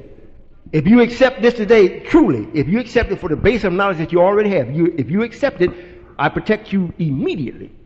It's not, you don't have to go home and pray. It's instantly. Now, I'm protecting you. You can step out of the protection. I protect you, and whatever you want that's going to benefit the black man, you start to producing it. Now, if you get to thinking, well, now I'm God, and I'm going to take and do this, whatnot, you step out of the protection, you start declining. Okay, and then in terms of my family, I mean, I know everybody has to come for themselves. Yes, sir. But I don't know. I'll just ask for your strength in trying to talk to some of these Christians. Well, let's hope that they gravitate to what you're doing and how they see you being. If they gravitate to it, then you are leading them or guiding them to something that is their salvation also. So they'll never be able to say anything bad about you. However, you don't have to worry about it. What I'm putting on this planet and these people and this way of life, if they keep breathing, they're going to be with this. I'm not going to have no black man standing in front of me and tell me I am not accepting you as God, and I'm going to stay here and live as long as I want to live. I'll die when I get ready. Oh, yeah? I got something to say about that. I'm happy that you all invited me here to speak. I'm really surprised at the number that showed up. It was more than what I thought was going to be. However, we know this is not going to always be this way. I appreciate you coming. Take what you've heard, evaluate it, investigate it, and then act upon it. We have mathematical thinking classes. I hope to get one started up here very soon. We're about to really take off in 96 on the physical side. We're really getting ready to take off, and taking off meaning that the black man is going into motion with his thinking in his hands to make sure that he developed his brain so that we can actually bring in this righteous kingdom. I'm on fire. I can't wait. I see it. Just like the sister was looking through my eyes and looking in them, I'm looking through them too. And what I see, I can't wait. Thank you. Salam alaikum.